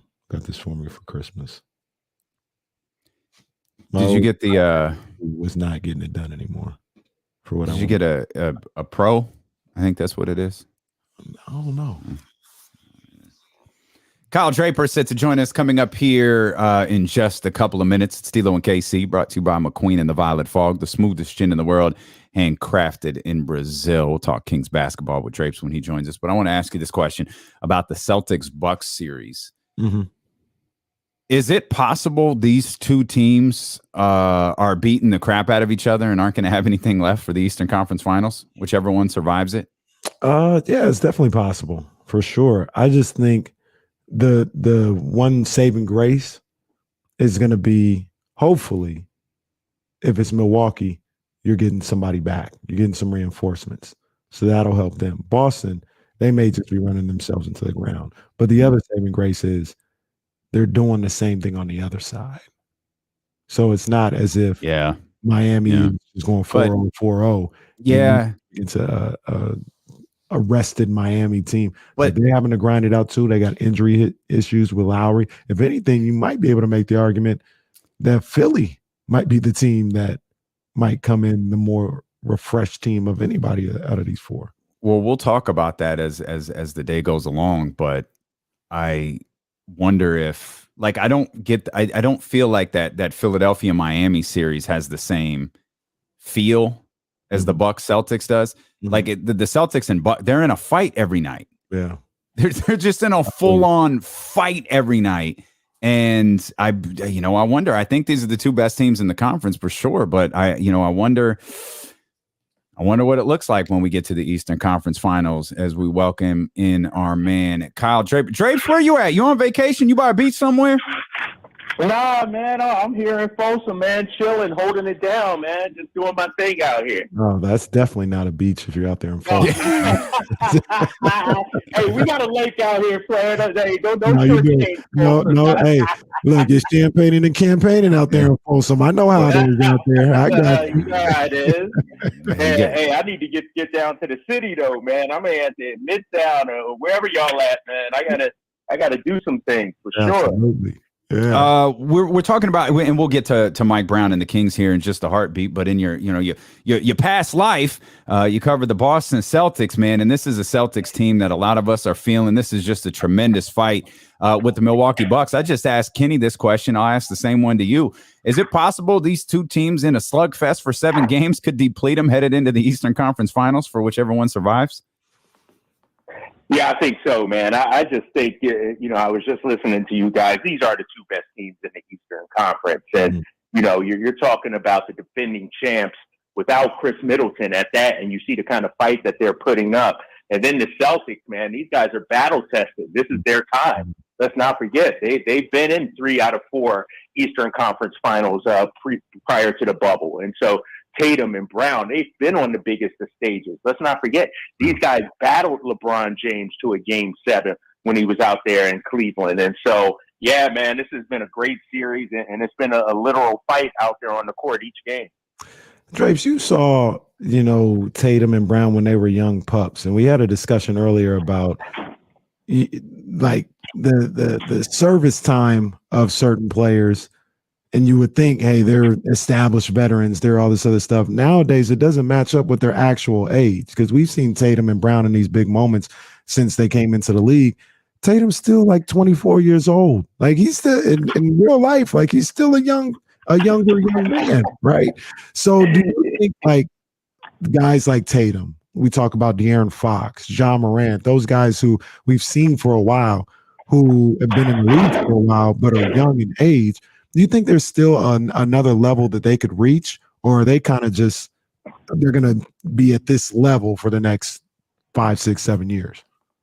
No, I think there's another level that these guys can reach, because what you're seeing now is these guys are just doing what they're doing on ability. You know what I mean? They're just doing it on skills. Wait till they truly figure out the game. And I feel like you're seeing that with Tatum this season. My biggest issue with Tatum in previous years is he didn't make his teammates better. You know what I mean? Like, if he wasn't getting buckets, then, he wasn't helping out the team. Now, look at the plays he makes, not only for himself, but for his teammates. He had a play last night, man, where he drove down, drew the defense, and kicked it out. 2 years ago, he might not have made that pass. And so I'm a firm believer, when you look at guys like LeBron, Steph, Chris Paul, whatever it is, when they get that confidence that they could do whatever they want on the basketball floor, that's when they're scary. So Tatum is just now figuring that out, and I think he still has another level to go. And you guys remember back in the day, a player's prime was 28 years old. I mean, now it's like you got 21-year-olds, 20-year-olds, 22-year-olds playing at the highest level. It's just a different brand of basketball now, man. Yeah, and we were debating whether Giannis is even peaked yet, and he's 27. Oh, He's been around forever, man. It's crazy. He's been hooping and balling and putting up numbers and winning MVPs since he was a pup. It's crazy. Yeah. Were you with Boston when Mike Brown was still in Cleveland? The first time around when there was a rivalry?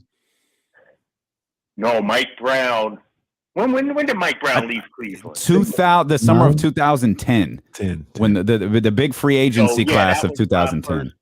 That was my first season there was 2009, 2010. Okay. And so we actually didn't see Mike Brown that first year because Orlando beat Cleveland in the playoffs, and then the Celtics were able to beat Orlando to get to the NBA Finals. And so I came right after, LeBron and the Celtics were going through it with Paul Pierce and those guys. Mm-hmm. Gotcha. Okay. What you thinking about this new hire, Mike Brown? Like we see what he's done in his career as far as, what he did in Cleveland and in LA, and he had a tough time the second time he came back to Cleveland, but it's a guy who's a basketball lifer. He's been on championship winning staffs and he's had a success himself. What do you think about Mike Brown being the new Kings head coach? I actually love this hire, man, and I'm not going to just say that just because, I'm a Kings guy and an announcer and everything like that. I honestly thought they would go a little younger, one of these up-and-coming coaches, sort of like Monty Williams, Willie Green, somebody cut from that kind of cloth and give them a chance. But when you look at Mike Brown's resume, you can't argue with making it to the NBA Finals. I think, when you look at him, he's I don't want to say matured, but I think the Golden State experience will help him out here. And look at his failed attempts, though. The Lakers, when he was there, that was let's keep it real, that was a shell of a squad. Steve Nash didn't play. You look at that Cleveland team when he came back and coached them, that roster was awful. And so I think, he's had some time now, and I think he's ready to take charge. But as you guys know, it's not about Mike Brown. You can get Greg Popovich up in here, Spoelstra. If these dudes don't play, if De'Aaron Fox don't come in ready to go from game one, then, I don't think anybody can succeed. And so I think this is a huge year for De'Aaron Fox, man. Like, the De'Aaron Fox we saw in October, November, December, that's just not going to cut it. I don't care who you got as head coach. He has to be the guy from the get-go. And I know Kings fans are hoping that, but I don't care who the coach is. I think he has to come in there and be ready to go once camp and the season begins. That's a great point that Kenny and I have been talking about the last couple of days. That if something look off with De'Aaron this year, I'm not going to look at Mike Brown. I'm going to look at De'Aaron Fox. We keep using the term unlocking De'Aaron Fox. We got all these keys to try to unlock De'Aaron Fox, Kyle Draper. Like, this dude is locked down like he's Fort Knox or something. And it's like, at what point does De'Aaron Fox just got to open the door and say, let's go? Yeah, but what's so sad about, the NBA now is, you obviously you want guys to be self-motivated, right? You want guys to be hungry. But you also need a coach that's going to challenge De'Aaron Fox and hold him accountable. And I'm hoping Mike Brown is that guy. And so, from an organizational standpoint, I go back to the first couple of weeks I worked with the Kings organization when, Katie and I had the discussion, and I've told this story before. Fox had 43 against New Orleans, and she's like, well, we can't expect De'Aaron to have this kind of game all the time. And I'm like, no, we have to set the bar high. We have to demand excellence from De'Aaron Fox. He's our guy. If we're going to talk playoffs and advancing, De'Aaron Fox has to be the guy, and we got to hold him accountable and demand that out of him. I agree 100%. And I had a brief conversation with Fox before, and I've said it on the radio, and I said it to him. I said, well, I hold those type of standards to you as a compliment. If I thought you were some type of scrub or you weren't capable, I'd be like, it's cute that he does that every now and then. No, you're more than capable to have these type of big games and play the way you did in the second half of the season all year long, because I think that highly of your skill set and your talent. And I think I agree with you, Drapes. The expectation for not only how we think De'Aaron Fox should play, but for himself, which I'm sure is just as high. What he expects out of himself should be, this is what I should do night in, night out, what I did after January 1st of this past season. Well, I'll tell you what, if I'm De'Aaron Fox, I'm sitting at home, I'm watching the playoffs, and I'm watching Tatum go off, and I'm watching Bam advance, and I'm watching, some of these other Devin Booker, having big games, John Morant. I'm like, you know what, forget that. I want to be a part of that. And that's what we've seen from just the great ones. You don't think John Morant saw some of these guys and said to himself, you know what, next year I'm going to be on that stage. And look what happened. He set the tone for the Memphis Grizzlies. And I think De'Aaron Fox has to do the same for us. See, Damian, ain't that what I said? Me and Drake need to go play basketball somewhere, because he wired like me. He wired like me. We just kind of turn up. We see other people doing stuff, and we just kind of turn up. Like, I need some of that action. See, that's why Drake is my guy. See, Drake, is that what motivates you as a broadcaster? Like, do you look at these other broadcasters and like, yo, I could do that. I'm gonna do that. I'm Stiffy, bro, for sure. I'll be sitting here. I'll be like, what Mike Breen got that I don't have? Talk to him, Drake. In the lab, bro.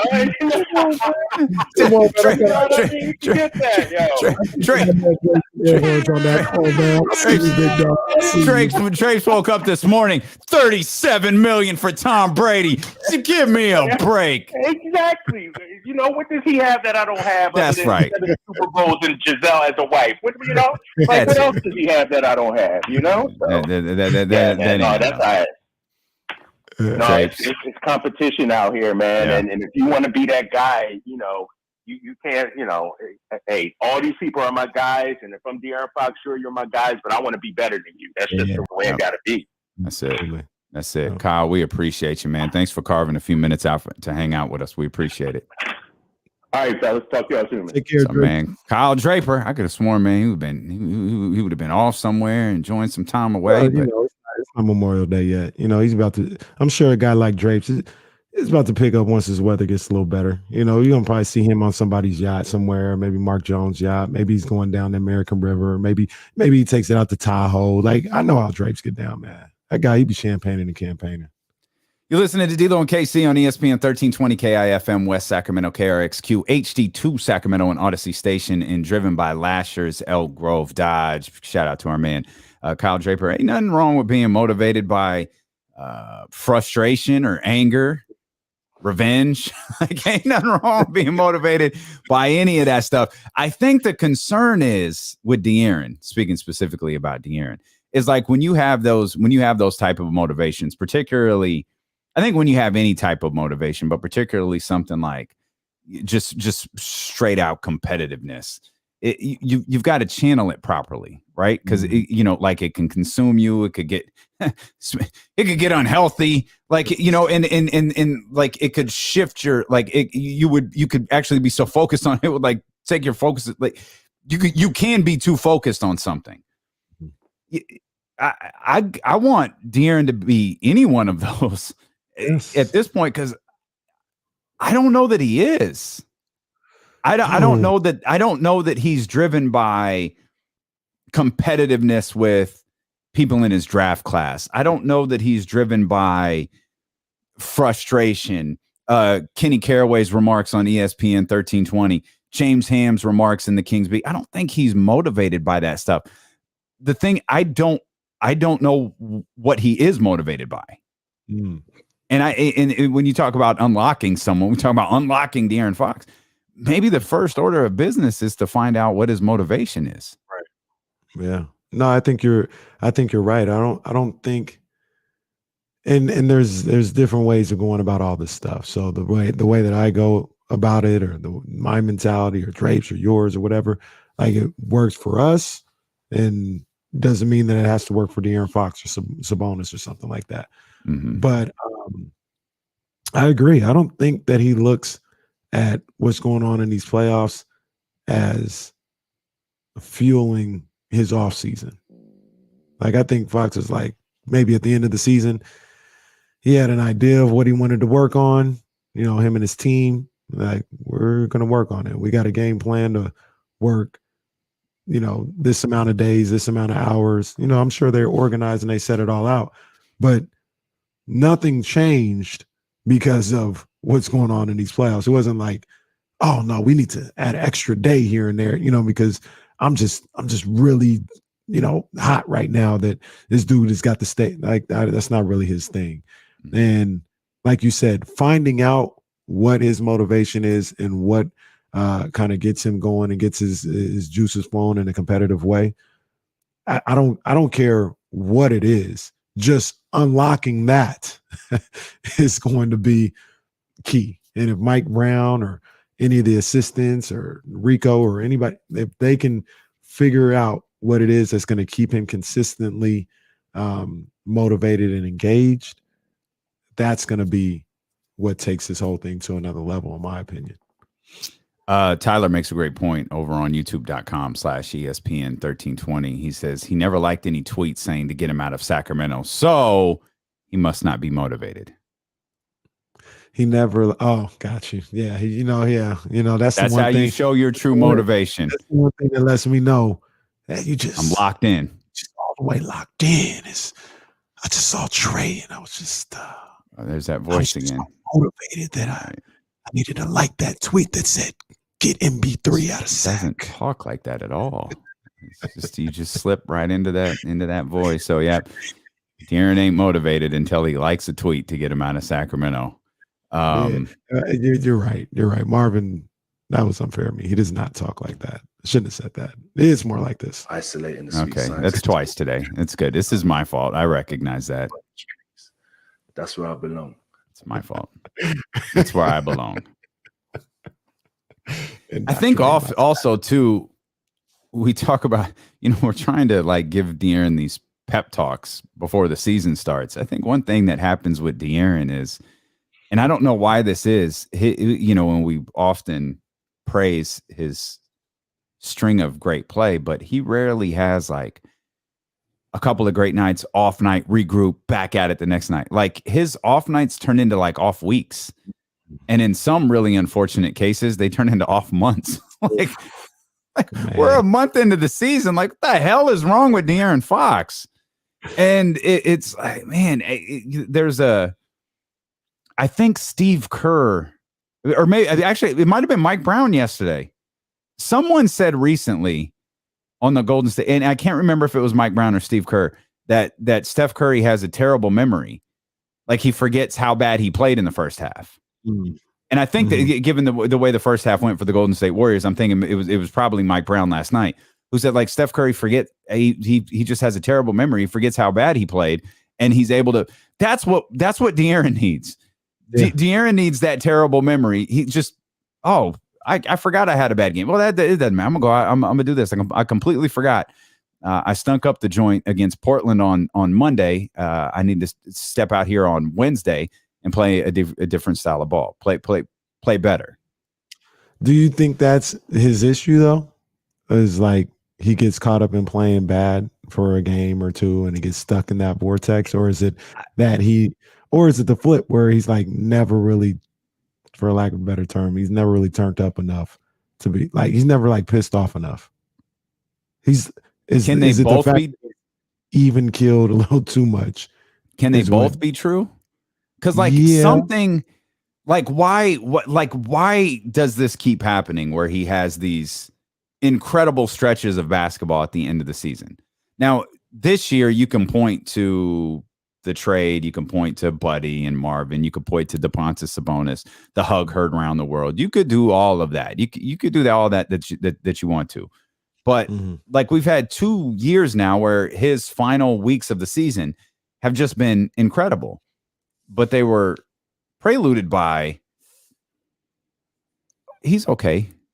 He's a good ball player. You want him on your team. He ain't a superstar. He sure ain't a one. I don't know what you call it. Like there has to be a reason for it. But what is it?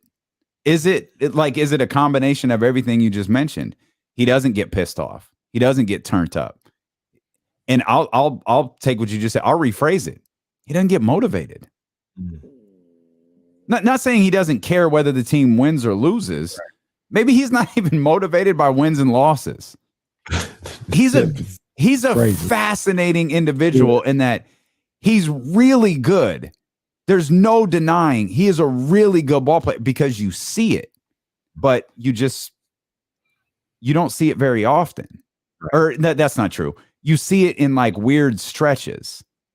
I was telling my guy last night. I know this is the comparison that comes up all the time that we famously got into or whatever, but I do understand. I've always understood the comparison of the two, and that's De'Aaron and Ja, because I thought their games were similar.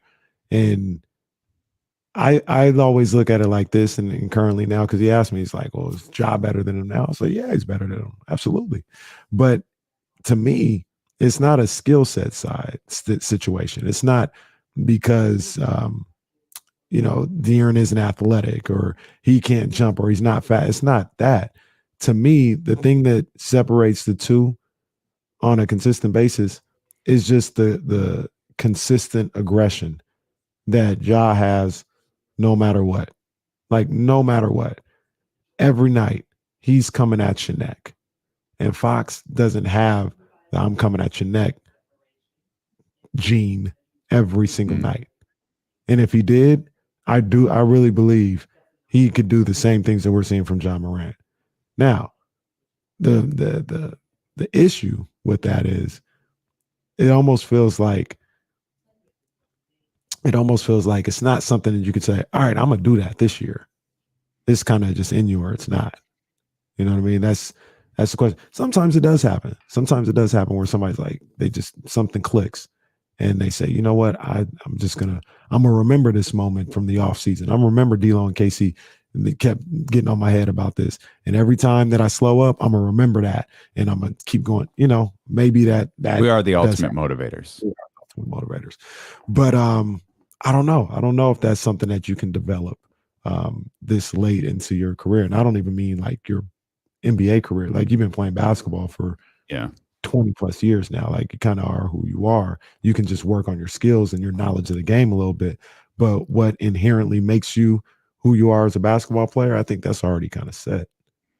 And that's why I also wonder, like, the difficulty with, you presented a fascinating case with this, a scenario very similar to this one involving Mark Jackson and how you can see Mark Jackson potentially getting through to De'Aaron Fox in these situations. I say potentially because obviously we have no idea.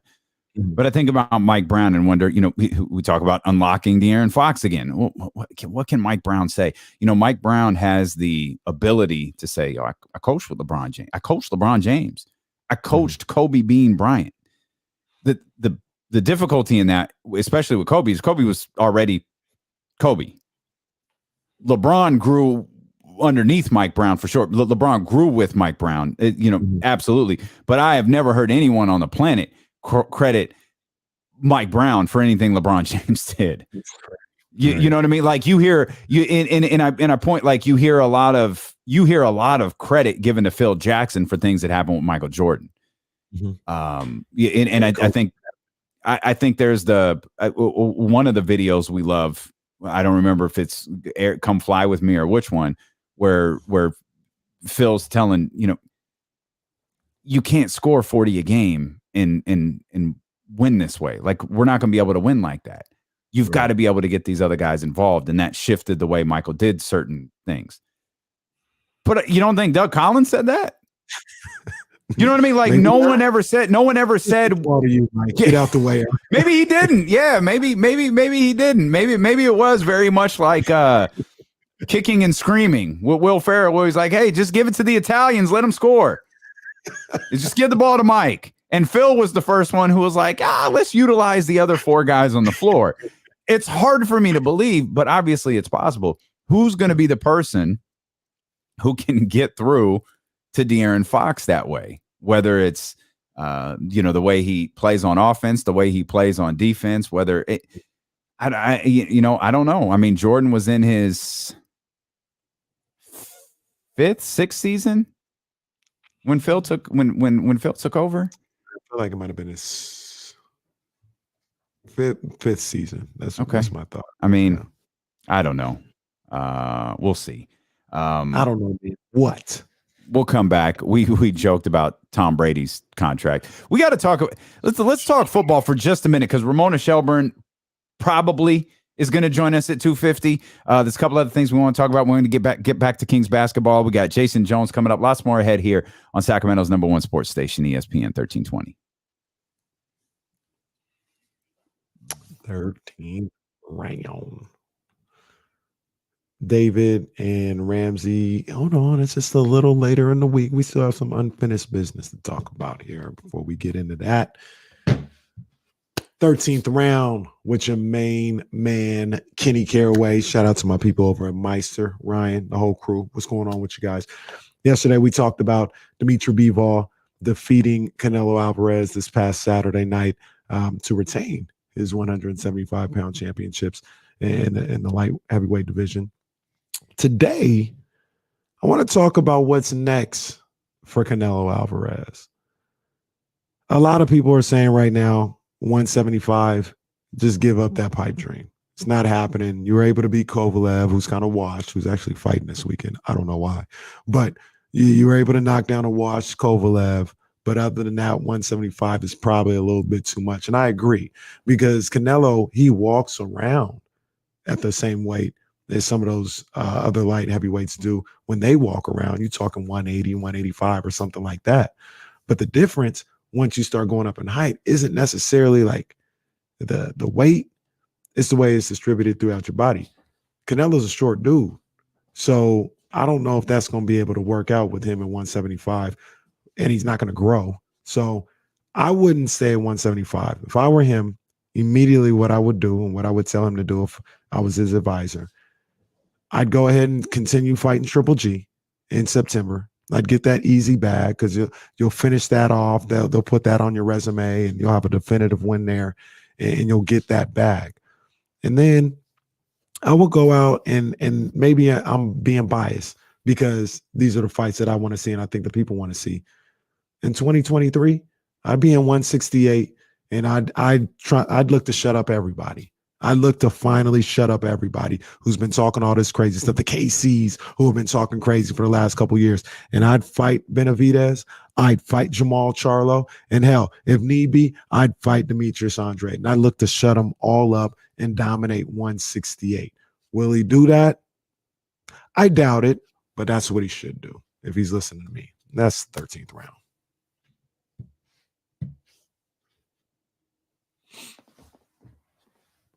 Patrick, we never listen to Ryan Garcia until like it's actual a done deal. And even then, you don't know what he's gonna do. We don't know what he's gonna do. So that would be nice. I think that's a good move for him to fight Isaac Cruz in his next fight. That's a good, solid fight that could get him, garner him some respect. But yeah, we can't listen to Ryan, especially not on these social medias.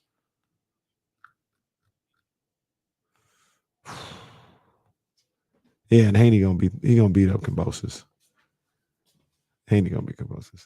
June. Yeah, they fight June 4th, I think it is.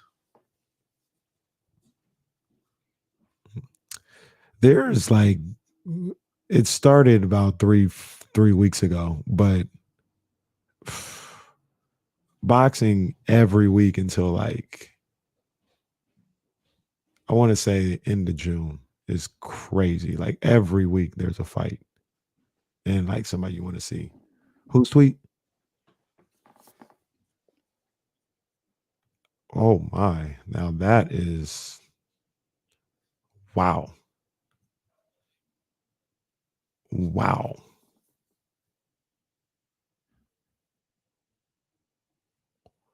That's crazy. Yeah, that's kind of why you shut the hell up.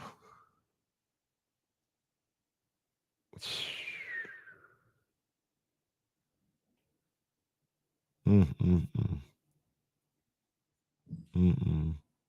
you know what? I'm not gonna have anything to say. That's not my business.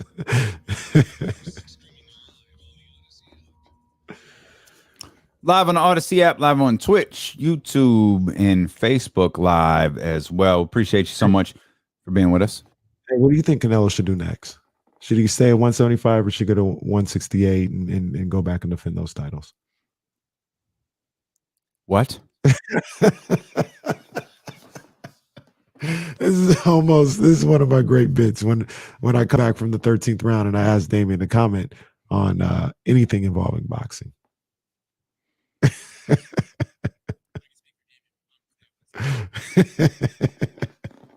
I do too. I want all those fights in 168. Let's go.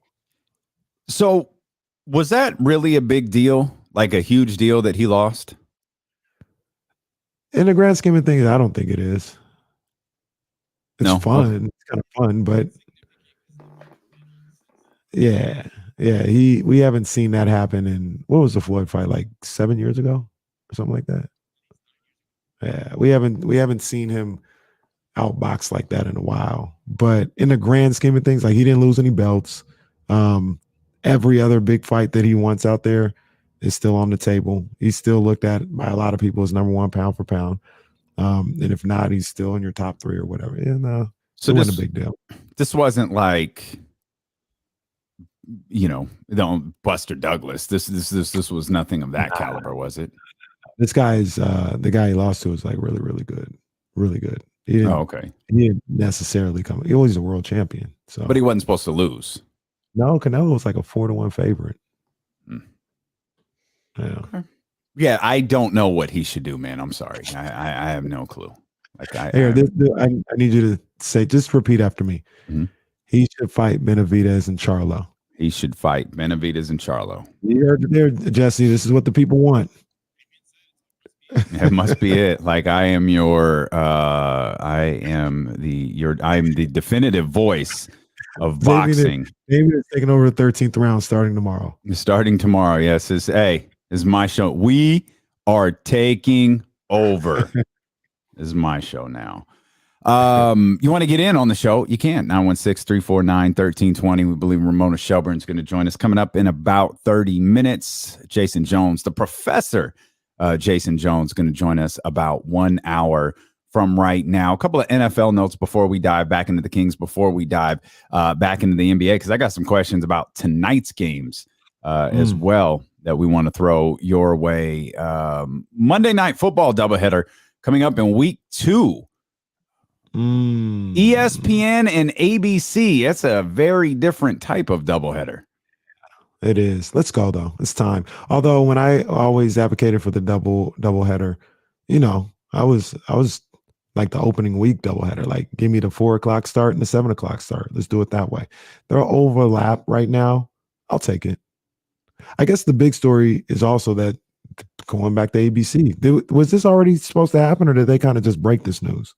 It had been rumored for like 5 years that they were going to get back on ABC, and I think there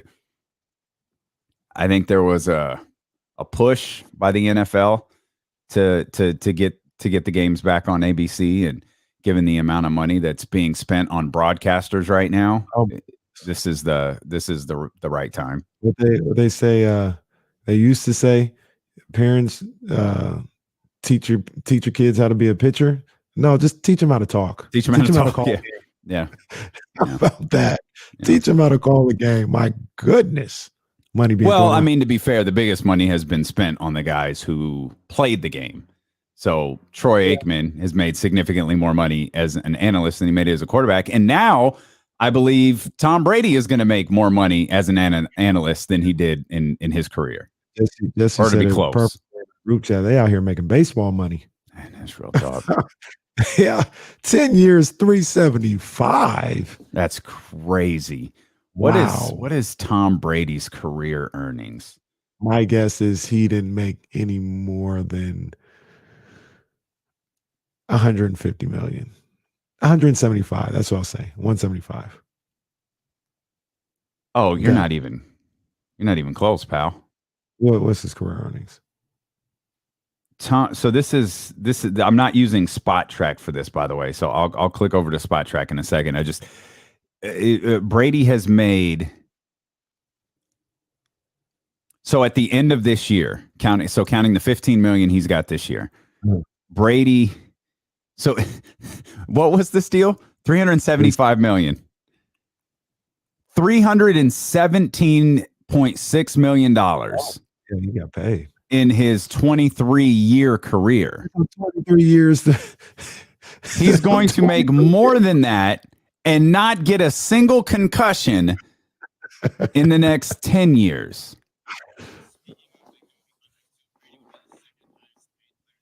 Oh, that's crazy. He's not even playing. How many years is Mookie Betts' deal? Damn. Bryce Harper ain't on there? I think he's down further on the list. I think he's making more than Bryce Harper. The most money.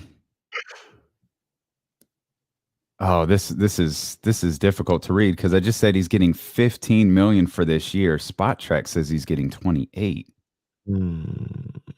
But they have Spot Track has his number at 332 million. Well, look, the crazy but thing it's about still this, regardless his TV his not yet started TV career is going to make him more. He didn't retire like he's playing next year. It's the Drew Brees bit. Drew Brees signed the deal with NBC the year before he retired. I read something today. I think it was in the New York Post that broke all of this when they lost Aikman. When Fox lost Aikman, they immediately went to Brady. How do you feel if you're ESPN? You're ESPN. You spent like 5 years trying to get Peyton Manning, and every time Peyton was like, no. Okay, I'll do this thing where I can sit at home with my brother. But other than that, no. Fox comes out and gets Tom. I've never even thought I never saw Tom Brady doing television. That I did not think would be his afterlife at all. Yeah, I didn't see that coming either. And the other thing about it is, I mean, I guess I know it is still major, but he's on Fox Sunday game. He didn't do this for Monday Night Football or Sunday Night Football. There could be times where he's in Detroit. Detroit on Thanksgiving. Oh no. Tom Brady and yeah. Sorry. Yeah. Once again, sorry, Coach Chris. Detroit Lions fan. Yeah. Well, sorry. We got this. I want to deviate for a second. I don't know if you saw this. James Ham. James Ham tweeted A Los Angeles court awarded King center Richaun Holmes sole physical and sole legal custody of his son. Holmes' ex-wife defied LA court order and took the child to Georgia. A Georgia court conferred with LA court and ruled in Richaun's favor. Richaun now has his son. I'm just putting that out there because there was a lot written about Richaun Holmes during the season. A lot written about Richaun Holmes, a lot written about the Sacramento Kings. You know, and they rushed it to the side. They knew all this. They hit it, all this other stuff, and a lot of accusations and pieces written about Richaun Holmes. And it's not. This isn't to, for me at least. You know, it's not to dance on anybody's. I ain't even saying all that. I'm just saying maybe in the future, just leave it alone until we know what's going on. You know what I mean? Like the piece that came out, we didn't need that. Just leave it alone until till this thing plays out. Cause there's a lot of people's reputations and lives that could be affected by something like that in a negative way. So they wrote an opinion piece on a domestic issue. And that's a bold move. Yeah. But I sure hope they write a follow-up article. On the fact that two courts made sure that Richaun got legal custody of his son.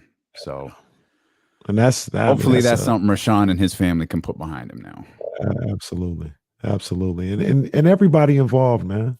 Everybody involved is the mother. I hope, you know, they can work with.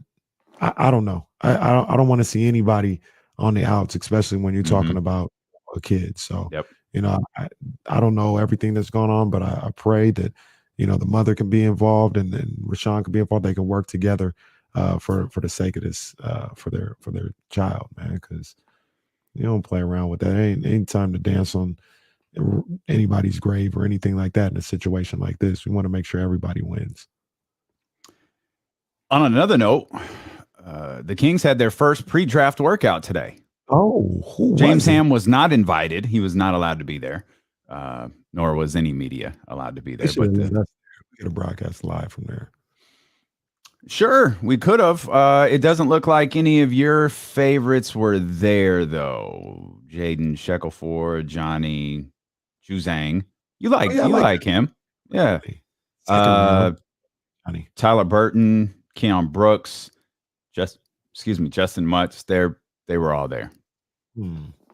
I like Johnny Juzang. You do. I remember you talking about him. That was kind of a crazy situation. I hope it all works out for him, because I think it's almost like what's my man's name? The Ohio State quarterback, Cardell Jones. It's almost a Cardell Jones situation. If Johnny would have left after the Final Four last year, probably a lottery pick, and he decided to go back, and he's probably a second round pick now. So Cardell Jones had to declare he was staying at school because of one game of football that he played. Yeah. And I really hope that's why those things are always so tricky. Because I would have liked for him to stay in school, get his degree. He was very proud, and I'm proud of him getting his degree eventually at Ohio State. That was an awesome story. But I hope he got accurate information in that whole scenario. Because I remember it was reported that he might be like a first or second round pick if he would have left.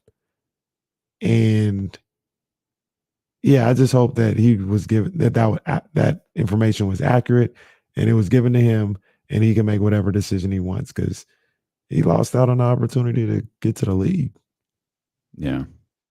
I remember saying at the time, I was my buddy at the time, we were going back and forth. We were on opposite sides. I said he should go. If they're saying he's a first or second round pick, he should go. And he's like, no, that's crazy. You stay and you build up your I was like, man, go. Get that money.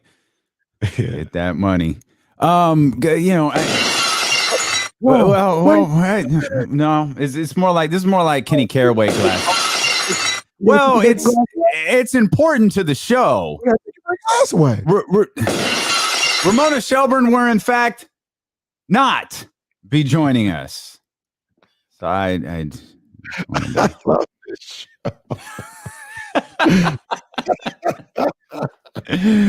This just in, Ramona Shelburne will not be on the show today. So there you have it. Hey, graphic about it.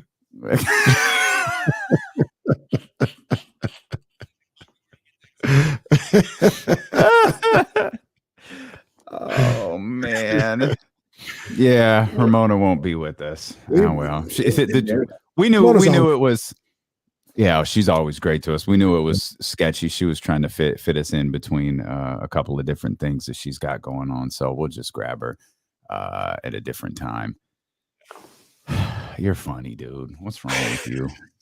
What is wrong with you, man? Couple of other. I'm just doing a show. Wait till you see what we're working on right now. We're working on something right now. I don't even know. I mean, Kenny knows, but he probably forgot because we talked about it so long ago. I just we got it. We might,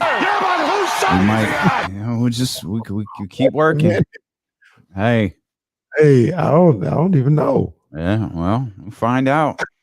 We'll find out. Oh, it's live, pal. I'll see when it's time. We'll tell y'all. We're talking about the NFL returning to ABC. Jesse mentioned 3 games this year on ABC on Monday Night Football. I'm guessing over the next couple of years, it'll probably wind up being half the schedule.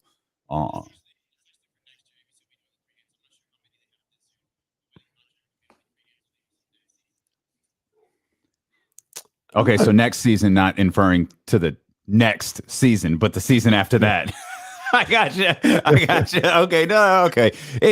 Point being, in time, I think at least half of the Monday Night Football games are going to be back on ABC. Yeah, I agree. And I wonder what the slow rollout is all about.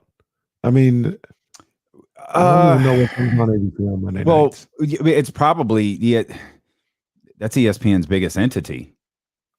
Like the 4-letter network ESPN. Like I know it's all Disney. I know it's all of the same. It's all of the same money pot. But still, this is ESPN's chip to play. Like this is what they have. So they've got to. It's not what's on ABC.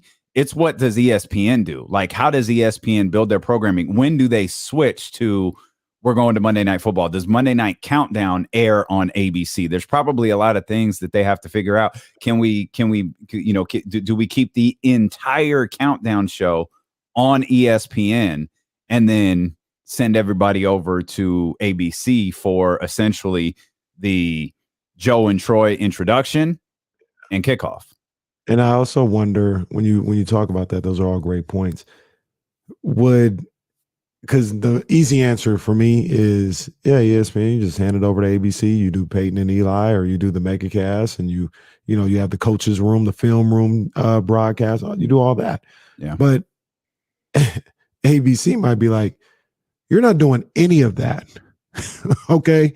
If it's ABC, there ain't no alternate programming going on here. Like all eyes are going to be on ABC. Yeah. So ESPN might be trying to, work through that whole scenario or whatever they want to do with that. But yeah, it should be back on ABC. I'm for it. Does anybody else have this issue? I understand I have streaming, but I feel like ABC has the worst picture quality. Like when I watch ABC, sometimes it's like, this looks raggedy compared to like NBC or CBS or something. Damn. And why? Can I ask something, please? By all means. Why do 4K televisions exist if you don't broadcast stuff in 4K television or in 4K cameras or whatever? Why are we doing this? Why did I walked in when I moved into this house, got a TV for the front room. The guy says to me, "Hey, this is an 8K TV. What the hell am I going to do with an 8K television? What am I going to do with that? You want to charge me extra $1,000 for an 8K television when they don't film anything in 4K?" Well, I stumbled across the Big Ten championship in 4K through the Fox Sports app. It was the greatest thing I ever saw. I mean, at some point, how much clearer can these pictures get? They can get. You ever seen 4K? It can get clear. Put the 4K, bro, fam. Go put the Nature Channel on 4K. They always have it on in the store. That's what I want to watch football in. That. You know what's really great, and I would my answer to that. He said, and they gave more for movies. That's my thought. And Nat Geo and Deuce and Mo. I think Deuce and Mo the only podcast streaming on a 8K camera that Deuce got. But to your point, sometimes I look at I don't know if it's ABC or what. I'm gonna be aware of that. I've been looking at some of these games and I'm like, picture is trash. It's supposed to be HD.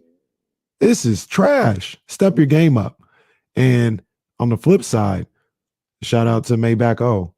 When I turned that game on Apple TV, I was tripping, but I was probably 4K. This is phenomenal. Mm-hmm. This is so clear. Mm-hmm. Oh my! I had to check. Am I doing something crazy right now? No, it's just a picture, I guess. See, you got to turn on the Nature Channel. I don't know what it is about the Nature Channel. When you come up, next time you're over here, you come hang out my little upstairs area that it's a little area. No, it's not an area. It's a UA. When you turn the device on, the picture you see, it's the Nature Channel. Because it lets me show, that's how clear this is up here. It's the Fish Channel where it's all underwater. It's just like the most beautiful, clear thing in the world. Colors like why can't I watch the Warriors and Grizzlies like that? Why does the Warriors and Grizzlies look all? It looks like the WWE smoke machine went off. Like it looks like the beginning of Raw. Like why is there fog all over this court? Is that streaming service? Is that 4K when you watch wrestling? I was about to say the name, but I don't want to go viral again. I don't. I think it's you got like a premium Peacock. I think maybe if you got the premium, it is. But I think it's the way stuff is shot. Like WWE doesn't shoot stuff in 4K that I'm aware of. So their stuff is still shot in HD, which yes, you're right. HD looks fantastic. But 4K looks very different. But nothing is shot in 4K. It's like I'm an idiot because I was smart enough to not believe the 3D hype. When they buy these 3D televisions, kiss my ass. I ain't doing that. Now I feel like now I'm the idiot. I bought the 4K TV and they're like, we ain't shooting in 4K. You know how much it costs to shoot in 4K? We ain't doing it. They didn't even air the Super Bowl in 4K. If you're not airing the Super Bowl in 4K, what's even the point? Yeah. They fooled us. You know what? Yeah. This is all of us. You bought a 4K TV? You all bought it. You all bought it. Hook, line, and sinker. Yep. You all bought it. Every damn one of you were made fools of. Hey, excuse me, Mr. Network. When are we going to be able to watch stuff in 4K? Stop asking me stupid questions. All right. Sorry. My bad. I just thought, because I paid for this 4K television, I'd be able to watch this basketball. At worst, I thought I'd be able to watch the NBA Finals and the Super Bowl in 4K, but no. Well, maybe they're asking, maybe they think it's when you ask them, they think it's some type of trick question or something. Like, hey, can we watch this game in 4K? Is that possible? Is that honestly? I don't know. Is that a trick question? Like, I got to reach out to my guy TD. Are we ever going to be able to watch anything in 4K? I don't know. I don't know if. Since we're just running through all of the buttons here. Look, your TV asking. You keep asking, what's wrong with this picture? And this picture is trash, and your TV's just sitting there like, what more do you want from me? Why? So, and you know what? And you know what? I guarantee any woman listening to this is just nodding their head like, yep, y'all are a bunch of freaking idiots. Thinking about their husband. We got a TV that works fine, honey. What's wrong with this television right here? Well, honey, it's not 4K. We don't need a 4K. Nobody needs a 4K. Oh, no, honey, we do. It's new. We need the 4K. We need the best picture. Every woman listening to this is shaking their head like, yep, every single one of you are absolute idiots. We get full. They throw stuff on like absolute morons. All of us. Yeah. It's tough, man. It's tough, but we're going to be in constant search of that perfect picture. Constant search. Sorry, Jeanette. Jeanette agrees. They be look. All of the women in the chat are laughing at us because they all know they experienced it. Y'all are stupid. Y'all paid an extra, God knows how much for that 4K to be there. So the other thing about it, literally every woman in the chat is laughing at us. The other thing about it is, they hype up these 4K TVs. They want us to spend all this money. They sell us on the thought of a 4K TV, and then when we get it, nobody's broadcasting in 4K, and it just leaves us sitting back like, how convenient is that? Wow, how convenient is that?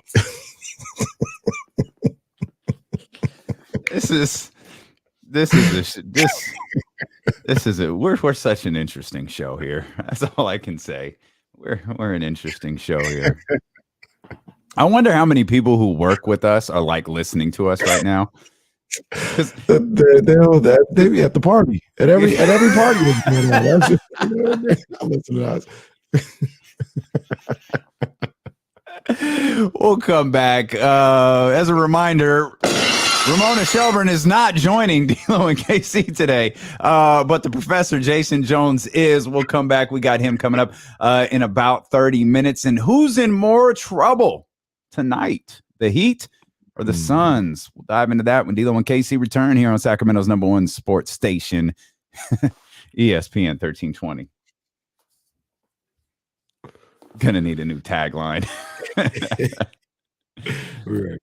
Yeah.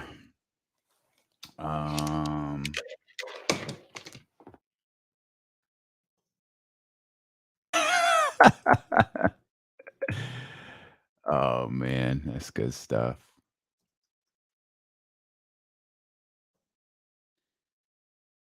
Oh man. Yeah, I know. Wait till we get them. We got to go to our wives. Wait till them 16Ks come out, baby. They seriously had they had an 8K television. There's an 8K television out. I looked right at the guy. What am I going to do with that? What am I going to do with an 8K television?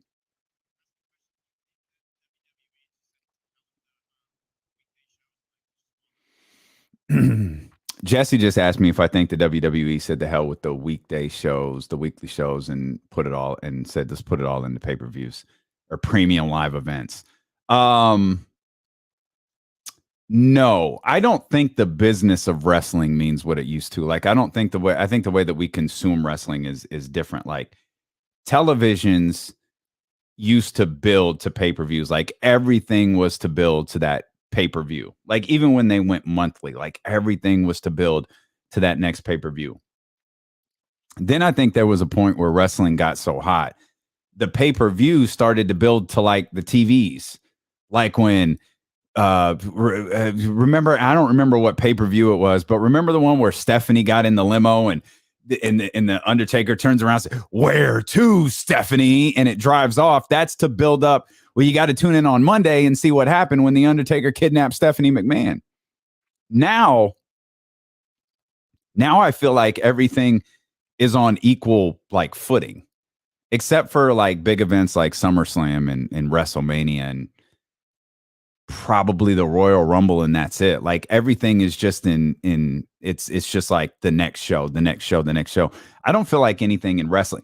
Let me rephrase it. I don't think anything in WWE builds to anything anymore. And so with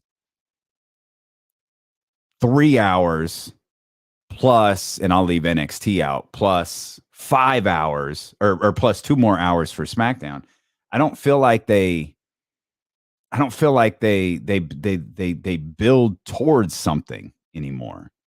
Even this, like the pay-per-view was really good, but it's just like you could have watched the show on Sunday and not had a clue what was going on and still enjoyed the show. Like there was no build to anything. Like the RK Bro thing, like it was it was a small build. It wasn't really a big deal. I feel like they're all individual shows at this point. Like none of them. I can't remember the last time a show, be it a pay-per-view or a weekly show, ended and I go, I can't wait to see what's next. I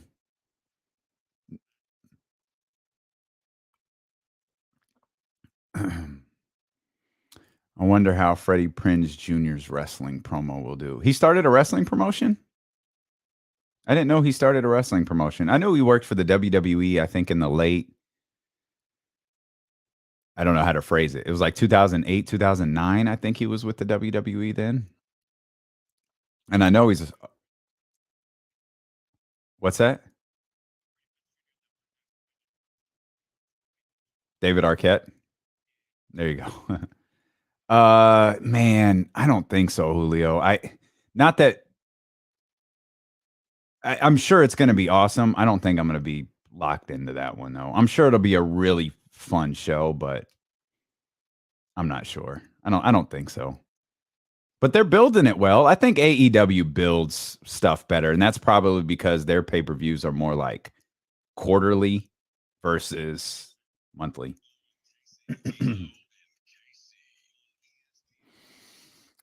You want to be a part of the show? You can. 916-349-1320. That's the phone lines.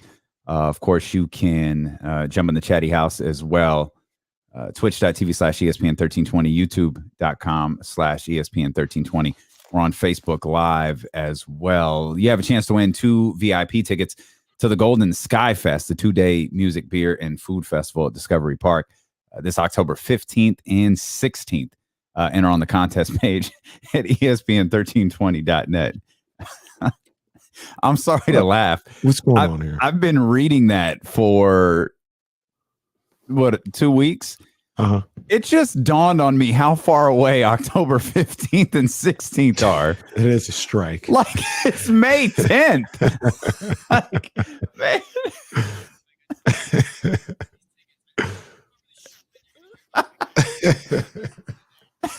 That is a strike.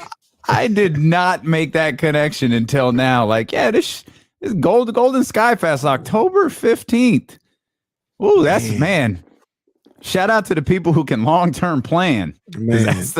That's the business right there. And see, that reminds me too. I actually I had a bittersweet moment. I was supposed to be a speaker at this at McClatchy's. They're having a Hall of Fame induction. I was going to be a speaker.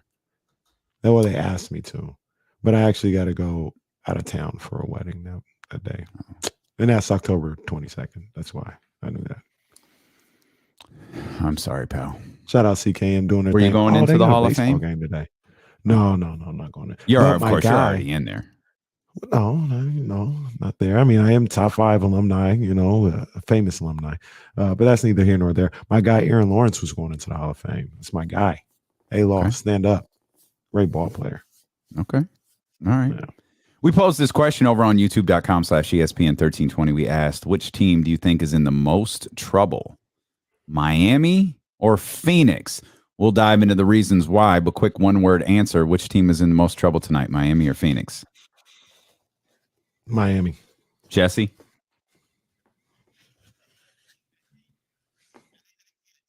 Okay, interesting.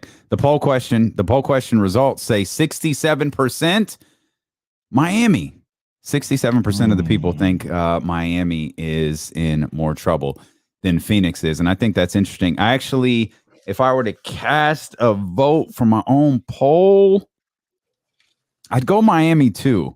Only because... Why do you say Miami? Oh, you're about to tell us. I wonder if there's... I wonder. I think there's two ways to look at Joel Embiid: a long-term shift and a short-term shift. And I think Jesse made the case before the show started when we were talking privately for a short-term shift. But my feeling is Joel is clearly a massive difference maker for the Philadelphia 76ers, no matter what percentage he's playing at.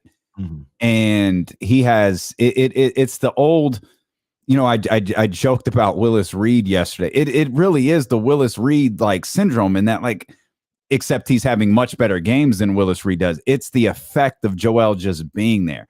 I think it's the effect of like, yo, this dude's got a broken face and he is out here playing. This dude he's got a torn ligament in his thumb and he's out here rocking with us. That's got to motivate the others. That's got to, hell, at this point, James Harden is damn near one of the others. Yeah, it's got those guys playing at a different level. And obviously Joel Embiid's presence, the player that he is, creates different spacing on the floor, which obviously, that can change things a little bit for James Harden. At least that's what it looked like in game number 4. So I'm leaning towards Miami. Because I'm always wrong about Dallas, so why not just go ahead and keep the party going? I say Miami, and my reasoning is more so Miami with Kyle Lowry. I think if Kyle Lowry was healthy, out again tonight. Yeah, that's tough. It's tough because it's like, where's the offense going to come from? Now, luckily for them, they're at home. So you're looking at Tyler Hero, Bam, and Jimmy. Carrying a lot of that, and you're going to need your Gabe Vincents. You're going to need your PJ Tuckers, your Strauss, your guys like that.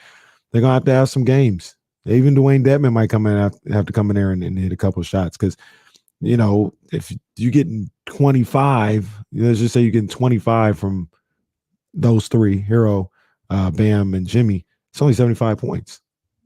You're probably going to need another 25, 30 points to win that game. So, yeah, I think they got to watch out. They got to watch out. Okay. Yeah. You know what that reminds me real quick before I forget? We were talking earlier about De'Aaron Fox and scoring and all this other stuff, and just the random Michael Jordan quote. Do you remember how he talked about how easy it is to score 32 points a game? Yeah. Was he talking about just scoring like 8 points a quarter or something like that? It's like, it's easy. Just score 8 a quarter. Yeah. All right, Mike. And long time ago, it's just 4 baskets. I need to make 4 shots in a quarter. I can make 4 shots in a quarter. Then you broke it down. He's like, yeah, I score on 1 or 2. I get to the foul line, for 2. It's my 8 points in the quarter. All right, Mike. You make it sound so easy. Once again, Lauren Hill, it could all be so simple. De'Aaron Fox should average 32 next year. Is Duncan Robinson going to be a king next year? Is one of your original ideas actually going to happen? It might. How crazy is it that 2 of my original, maybe even 3 of my original ideas we might be clamoring for him. Duncan Robinson is one of them, who's just getting no tick in this Sixer series. Is he playing? Did he play much in the first series? I can't even remember. No, I think the first game of the series he had like 27. So it's not like he's been some type of scrub, but he can't get off the bench, and paying him $20 million a year. So I don't know if Miami wants to keep doing that. And then last night, Dillon Brooks. Like I said, I'm out here. I'm in these streets right now. I really am in these streets. I'm brokering deals for Dillon Brooks right now. People in Memphis, they're down with a Dillon for Richaun Holmes and maybe a cap filler. They're down. They said yes. I think a lot of that has to do with the fact that they want Dillon Brooks out. They want Dillon out. And I say, hey, man, you can come to Sacramento, man. Dillon Brooks, there's a home for you here, big dog. Okay. I like Dillon Brooks. Always have. We always have. We could rock with that. Last night was rough, though. Yep. That was tough. That was tough. And like, I don't know what to. Was he trying to play outside himself? I know that's a kind of a dumb term, but I think a little bit. Like, I mean, he was trying to do a little, like, I got to step up with Ja out. And as Shams tweets, as we're speaking, Grizzlies say Ja Morant has a bone bruise in his knee and is doubtful for the remainder of the playoffs. Of course, the remainder of the playoffs could be tomorrow. One game. It's one game for Ja. It's done. This thing's over in 5. Well, it's still factually accurate. He's out for the remainder of the playoffs. About it. And that is more to the point, which I always thought was kind of crazy anyway. The bone bruise does not happen from Jordan Poole kind of pulling at his knee. That was not what happened. It was a bang knees. So you Jordan have been Poole accidentally bang knees with Ja before that. Oh, is that where it happened? I thought it happened on the landing of a. I don't know if it was like a chase down or I thought it was the way he landed that caused the original. Nobody really knows because the Memphis Grizzlies haven't said anything. Ja hasn't said anything. But on that play where Jordan Poole grabs his knee, before that, he bangs his knees. Like he bangs to the side of Ja's knee. Mm-hmm. And I think that's when it happened. Like I said, that's just my guess. Nobody knows because nobody's saying anything. But yeah, some of y'all are stupid because Tyler, it's my fault for laughing. Tyler on YouTube said Ja's weak in the knees. I popped. I don't know what to say. Come on, man. Weak in the knees. Stand up. Stand up. Y'all are cold pieces of work, man. Y'all are cold pieces of work. Goodness gracious. Cole is correct in this one. The most serious bone bruise in the history of mankind. Cole says Kendrick Nunn had a bone bruise and didn't play all season. Oh, that's true. He didn't. I think the thing with Jordan Poole, I don't know. I don't want to get back into it because I really don't think it was anything. I don't think he was trying to hurt him at all. I don't think his intention was to do anything, dangerous or sneaky there.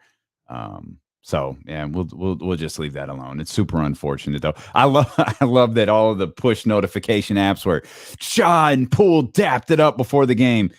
Woo! Man, if Kenny ever dapped me up like that, boy, things have gotten bad. I missed it. You didn't see it? Oh, pull it up. Go watch it. Yeah. A Bleacher Report pushed it out. TNT was talking about Mike Greenberg. Oh, it's good to see Ja and Jordan dap it up. Putting all of this break the code stuff behind him. Fam, if y'all didn't see it, like Kenny's about to watch it. Ja don't even look at him. Like he shakes his hand, does all, but with the Tupac, the Bishop. He did. It was worse. It was worse. Yeah. No, it's worse than that. It's worse than that. But they were pushing that out there like that was a kumbaya moment. Like, nah, that's not. That's not what I see. Kenny's live reaction to the Jordan. See, Ja didn't even look at him.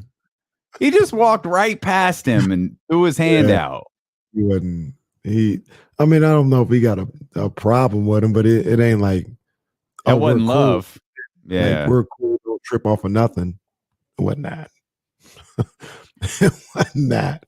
No, it most definitely was not. You're listening to D-Lo and Casey on ESPN 1320 KIFM West Sacramento, KRXQ HD2 Sacramento, and Odyssey Station, and driven by last year's Elk Grove Dodge. Not a lot of talk about the Phoenix Suns here in this conversation. So you think Phoenix is good to go, regroup tonight versus Dallas? I wouldn't necessarily say they're good to go. They got to be on alert. They've got things. Jesse, can you double check this? Hasn't lost 3 straight games all year? Wow.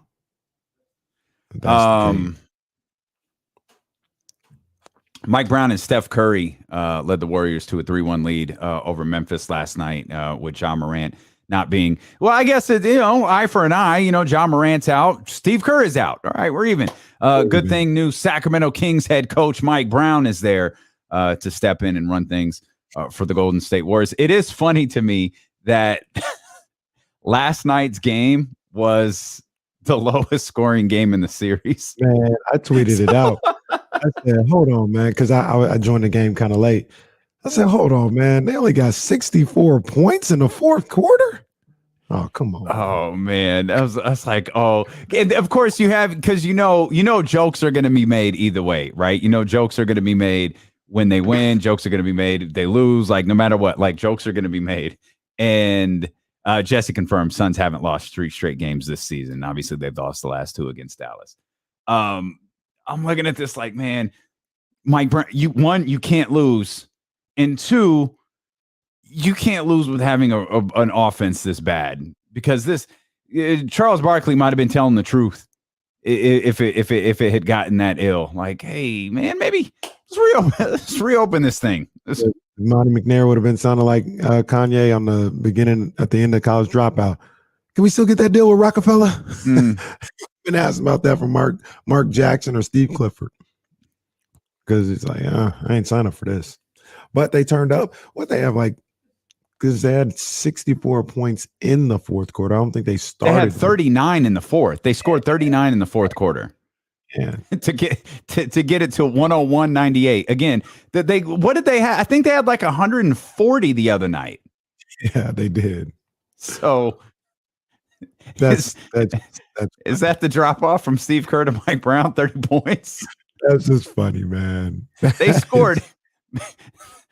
The Warriors scored 18 points in the second quarter, and I was just thinking, oh, man, Twitter's going to be a cold, cold place if they lose this game playing like that. Like, Tim Maxwell is going to have a 100-tweet thread on Mike Brown if something doesn't turn around right here. And it did, and it really did, off the shoulders of Steph Curry, who was clutch at the foul line and did everything that the Golden State Warriors needed him to do. 8 of 9 from the foul line in the fourth quarter, 18 points for Steph Curry in that fourth quarter. That's the one of the things that this Warriors team can do to you is you get in a situation like Memphis was in at the end of the game last night, and it's like, ain't no use in playing no free throw contest.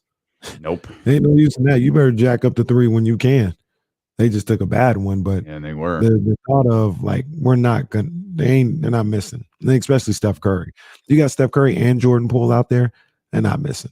So unless you're gonna double team both of them and leave 2 guys wide open, then we can't expect for them to miss a free throw. So you go and take that 3 earlier, then puts pressure on you to kind of do things a little earlier than you like to do, because they are such great free throw shooters. But yeah, what a way to put it away by the Warriors last night. I never thought Memphis was winning that game. I never thought they were going to win. Okay. I know exactly what you're saying when you say that. I wasn't sure how last night's game was going to go. I didn't feel that way. Yeah, I didn't have a feeling either way. I was on the edge of my seat for that one to see how it turned out. Yeah, I know. Just, if you want to pat yourself on the back or gloat or whatever, I do want to ask a question. Is Memphis frustrating Klay Thompson, or is Klay Thompson not playing well? He did some things yesterday in the fourth quarter, like in big moments. Like, I know Warriors win, and Dylan Brooks gets the bad play of the stretch of award because of where that shot took place. I never think about Andrew Wiggins because they won. Ooh. Wiggins won for the tie. It didn't. I don't think he hit the rim. Like, I think he missed everything. But there was a play too where Klay like beat his man. And I honestly don't think Klay knew what to do with the ball. Like, he beat his man. He probably could have pulled up for a short jumper. Don't do that. Try to go to the basket. Got cut off, gets hit to the sideline, and just kind of flings the ball to no one in particular, because it lands in the hands of the Memphis Grizzlies, and they're off on the fast break. And Klay did that a couple of times in the second half, where it's like, man, Klay just can't. Either it's something Memphis is doing, or Klay just can't find his groove. Look, man, I say this with all due respect, but it's just reality. Klay Thompson is not the Klay Thompson that we know and love. Right now? He's not. It's not happening. There's been too much damage done to the lower. I'm not going to go that far yet. No, it's not coming back. There's no way. That doesn't mean he can't be good. Like, if the Kings want to make a trade for him today, great. Like, do it. But like, there's no way he comes back. He looks like he's struggling. I mean, he's had moments obviously where he's played really well, but the things that make Klay Thompson great, and if it is something that Memphis does, man, next, assuming it's Phoenix, and that's unfair of me, but that series against Phoenix is going to be hell for him. Man, look, the series against Dallas might be hell for him. Really? Yeah, what the pressure, I feel like they do a lot of isolating Klay and getting Brunson or Dinwiddie or Luka on him. They start going to work on Klay on the defensive end. I was thinking more of Klay, and yeah, it perfectly makes perfect sense. I was thinking more of Klay on the offensive end. That'd be an issue too. If he's having issues against Memphis, and maybe I'm isolating a few moments too much there, but I just feel like I've seen it a couple of times, particularly during this series. It's just like, man, Klay he just can't find his footing. He can't find his groove. Nah, man. It's and I'll even give Klay the benefit of the doubt and realize that he's still coming back from being out for 2 years, basically. So this season is all about getting your groove back, just having confidence and being out there night after night. And he'll get a full off season to work on basketball, to work on, his new body and the way that he can move now as opposed to 3 years ago. So there's that. But I just, like you said, the guy that we know and love, I don't think he's coming back. He's not going to be that guy again. And particularly one of the biggest things is defensively. He was one of the best two-way players in the league. Yeah. And now I don't think he has that ability anymore. And he's kind of like he's even more of a spot up shooter than he was before. It's kind of wild that Klay's 32 years old. We've been talking a lot about age on this show. Klay's 32. Man, is he the same age as Steph, or is Steph a little younger? I think older? Steph's 30. I think Steph's older. Isn't Steph 33? Those guys are special, man. Those guys are really special. I mean, Steph's 34. Man, to see those two, if I was a Warriors fan or just, even being somewhat envious of a Warriors, to see those two careers and what those two have been able to do, it's special. It is special. I'm like as a Giants, I think about what the Giants brought to, Giants fans winning those championships. Really, the mainstay was Buster Posey. Every time there was like a different pitcher. It was Lincecum, then it was Kane, then it was Bumgarner, right? But even that's different because it's not. Those guys were never as famous and as great as Steph and Klay have been throughout this entire run. Yeah. And to have that be your guys, oh man. If I was a Warriors fan, I don't blame people for necessarily Steph better. Ooh, like I don't. Man, come on, man. If De'Aaron Fox and Sabonis brought that here to Sacramento, oh yeah, couldn't nobody tell me nothing about those two ever. So it's pretty cool for them to be able to see those two. Yeah, watching how this team.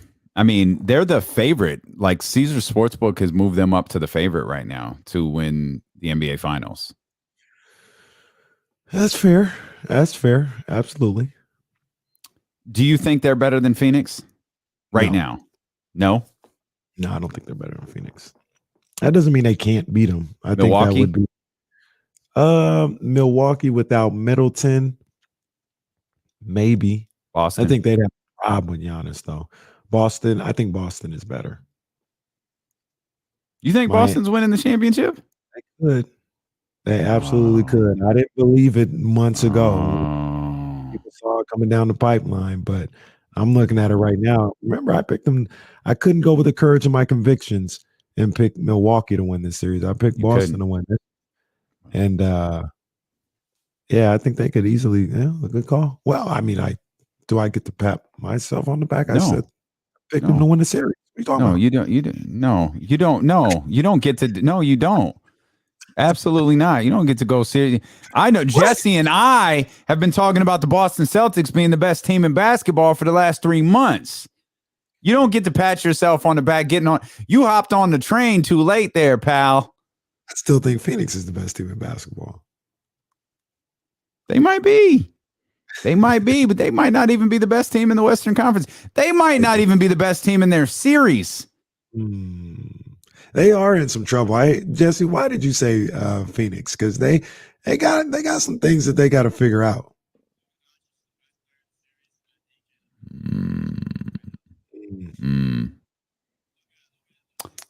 Confirmed reports that the Dallas Mavericks listened to D'Lo and KC talking about Luka Doncic, and that's what it sounds like to me. I think timeline matches up. Cuban, Jason Kidd, they stream up relentlessly in the American Airlines. And yeah, we said, hey, it's 45 from Luka. That's not gonna get it done. You're gonna have to get these other guys involved, and lo and behold, that's what they're doing. I think Mark Cuban remembers when him and I played together in the Mad Backer celebrity basketball game. And him and I were the last two people off the bench. It's a true story. He went in before I did. It was crazy. Carol Lawson was the coach, and I was the last person to check into the basketball game. That adds so much more hilarity to that story. It's tremendous. Just literally looked at me like, all right, go ahead. You and Mark. Said, I'm not gonna do this to you. You and Mark go in. I got too much love for you. I ain't gonna do this to you. Shut up, Jesse. Did you hit a technical? I did. No, I did. No, I got fouled by Joey Porter. Joey Porter. Yeah. No, yeah. I thought I was going to die. Joey Porter thought we were playing for cash or something and came in to try to block my shot from my. He Desmond Bain me, to be honest with you. He hit me in the back of the head and Kenny, I saw 3 rims. I was aiming for the middle one. I think my box score ended with I think I had 1 point on 1 of 2 from the foul line. We'll come back. The professor, Jason Jones, joins us next here on Sacramento's #1 sports station, ESPN 1320. Oh man, that's a tough foul right there. That's a tough way to get to the line. Boy, I look back like who did? I was like Tyler Hansbrough when he saw Ron Artest. Like, hey, Joey, Bakersfield, stand up, right? One of the hardest. This is crazy, man. One of the hardest fouls I ever got was I was playing pickup, and Hassan Adams was on the other team. He used to play at Arizona. He's kind of built like Ron Artest. He's like a mini version of Ron Artest. But he was on the opposite team. He was guarding the guy that was setting the screen for me. And I came off the screen. He tried to jump the screen and maybe steal the ball from me. And he just kind of ran right into my chest. And the way I fell, you would have thought I flopped. But no, he really knocked me down. He knocked me down like I got knocked down. Oh, man. I remember damn, I ain't never been fouled like that. That was rough. Man, it's a wild look outside. Jeez. Wind is blowing like crazy. It's dark as hell. Did you ever forget? Now that we know everybody's okay, we can laugh. But did you ever figure out what that was yesterday? Yeah. You know what it was? It was the door. the bedroom door slammed shut. I thought something. I'm looking at the cameras. Like I thought something had just collapsed and fallen. Nope. The bedroom door, which is right, the master bedroom door, which is right next to the studio. It didn't have the door stop on it, and it slammed shut, and that's what that noise was. Because we couldn't hear anything, right? So people in the chat, like, Damian off them shrooms. I was like, yo. What the fuck? I honestly, I started, I pulled on the living room camera to see if the TV fell. And then I started thinking, I reorganized the garage. I was like, did the boxes just fall? Did I stack? Was my Tetris foul and it all fell? No, it was the door. The door slammed. You're watching this whole house like he's Scarface. That's how rich he is.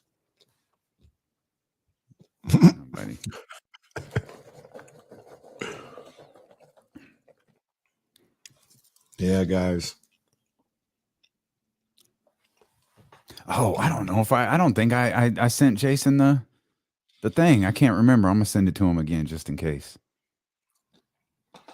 Man, that's my bad.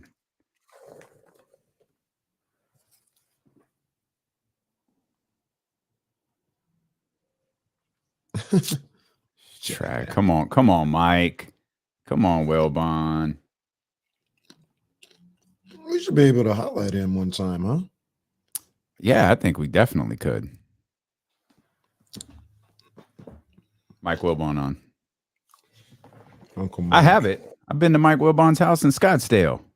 Mike, that's the way I look at him.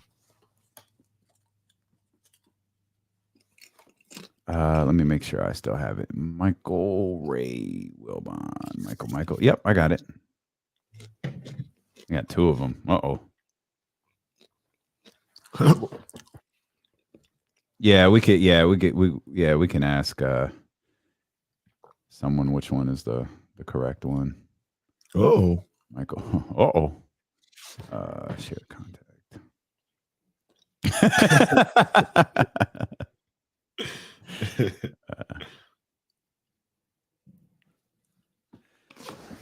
Oh man. Jason Jones of The Athletic, the professor Jason Jones of The Athletic, going to join us here in just a couple of minutes. A couple of more games tonight in the association. Both series tied at 2, the Phoenix Suns and the Dallas Mavericks, and the Miami Heat and the Philadelphia 76ers. Miami Heat will be without Kyle Lowry tonight. Man, I'm anxious to see, that Miami could have gotten caught flat-footed with Joel's return, certainly in Game 3. Then you had a revitalized James Harden there in Game 4. Of course, on a game-to-game basis, you never know what you're going to get from James Harden. But I don't know, man. Philadelphia, this feels like something. This feels like something. And, of course, I reserve the right to be wrong in about 3 hours from now. Mistake. Yeah, I can. My mistake. I can make a mistake. I don't know. We'll see. I feel like there's something to this though. But 3 in a row over Miami also feels tough. I think that's the thing with the, they're 2-2, but man, 3 in a row on Phoenix, which as we noted hasn't happened yet this year. 3 in a row on Miami. I'm sure that has happened, but still, that's tough to see that one, especially in this situation, especially with how they played in games 1 and 2. Right. And Miami's going to be turned up coming back home. They're going to be looking to take control back of this series. You got a guy on the other side like Jimmy Butler, where we talk about a leader. We talk about, a streak stopper, somebody that's going to get everybody in line and be like, hey, this ends tonight. They ain't coming in here and doing all this stuff. It's Jimmy Butler. So I think he's going to be ready to go. Bam is that type of guy as well. Bam Adebayo is absolutely that type of leader and enforcer on the inside. So, and then the head coach, we talk about coach all the time. Coach Spo's going to have those guys ready. He's seen everything there is to see in this game. And he's going to have those guys ready for that. So I think Miami wins tonight. I do. Okay. Miami wins tonight. I think the Miami Heat crowd is going to be turned up. They're going to be trying to get after Joel a little bit, but this is going to be good to see. It's a good night of NBA playoff basketball, man. This is some good stuff. Miami and Phoenix win? Miami and Phoenix. Yeah, going with the home teams. Okay. Let's welcome in the professor, Jason Jones, culture writer over at The Athletic. Jason, another new coach for the Sacramento Kings. What do you think about it? That's old hat for you, partner. Generic question. What do you think about Mike Brown? Not a lot. I mean, not in a disrespectful way. Just kind of like, okay, it's Mike Brown. I mean, okay. Yeah. I doesn't mean, move the needle for you? Not really. I mean, you're in a rush to hire Mike Brown. It's like, okay, all right, well, let's see what happens next. I mean, it was clearly not a hire designed to get everyone riled up. It's like, okay, we're just going to go find a coach who's coached before and see what happens. So I just want to see what happens. I mean, it wasn't. Yeah, I mean, hey. Look, Jay, do you think that would be the case because it is the Sacramento Kings? That would be the case if they hired anybody. I mean, that's kind of how I feel. I'm not really. I can't think of any coach that they could hire that would get me overly excited or be like, oh, they're out here making moves now, because no coaches seem to work here for the last 16 years. So the coach is just one aspect of it. But until you actually win something, there's nothing really to get excited about. I can see that, but I think part of it is, too, is that we've seen Mike Brown for, 15 plus years. So it's not like I think if you would have got Sam Cassell, people would have been like, oh, they're trying to do something different. No, that's true. Yeah. Or, like I said, even if they had hired Mark Jackson, that would have moved the needle in both directions. Mm-hmm. I think Mike Brown's a safe, okay, it's Mike Brown type hire. Right. It's not going to be, that's why I'm like, okay. It's your fourth Warriors assistant, maybe, 4 times the charm. Mm-hmm. Wow. Yeah, I mean, that's not fair. I mean, it's true. I'm not saying it's not true. It's just not fair. Like Mike Malone was a well thought of coach. Like he was a coveted coach, I think, in the league, and the Sacramento Kings landed him. Of course, he was a Warriors assistant, and the Kings screwed that up. Luke Walton was a mistake, and Alvin, you just kind of had to have. Like you just it's not like Alvin was named the head coach. It was like, well, we fired this one, so hey, Alvin, guess what, buddy? You're it. Well, yeah, he was it because they had to convince the owner to hire Doug Christie. Allegedly. Allegedly. I mean, allegedly, but here's what it's no coincidence that last August when he got added to the staff, even people on the staff knew when he fires Luke, they're going to try to hire Doug and watch. That's terrible. True. It's that now. That is true. That is a fact. I mean, it is what it is. I mean, and this is the third Steve Kerr assistant, so maybe at some point, then Steph got a. I'm like, damn, Steph, really? We played so bad. I felt got traded to the Kings. Uncalled for. I was just like, man, you think I throw out just, random bombs? Steph, that was uncalled for, Steph, really. It's like the locker room is laughing at Mike for taking the job. Like, really, Mike? Yeah. I certainly hope not. Hey, so Jason, over the weekend, I tweeted out. I said it was ridiculous that it was taking this long for the Kings to hire their coach, and you and our guy Pete Youngman were like, hey man, like what's the rush, all this other stuff. Here, let me explain this a little bit more and see if you follow me when I say it this way.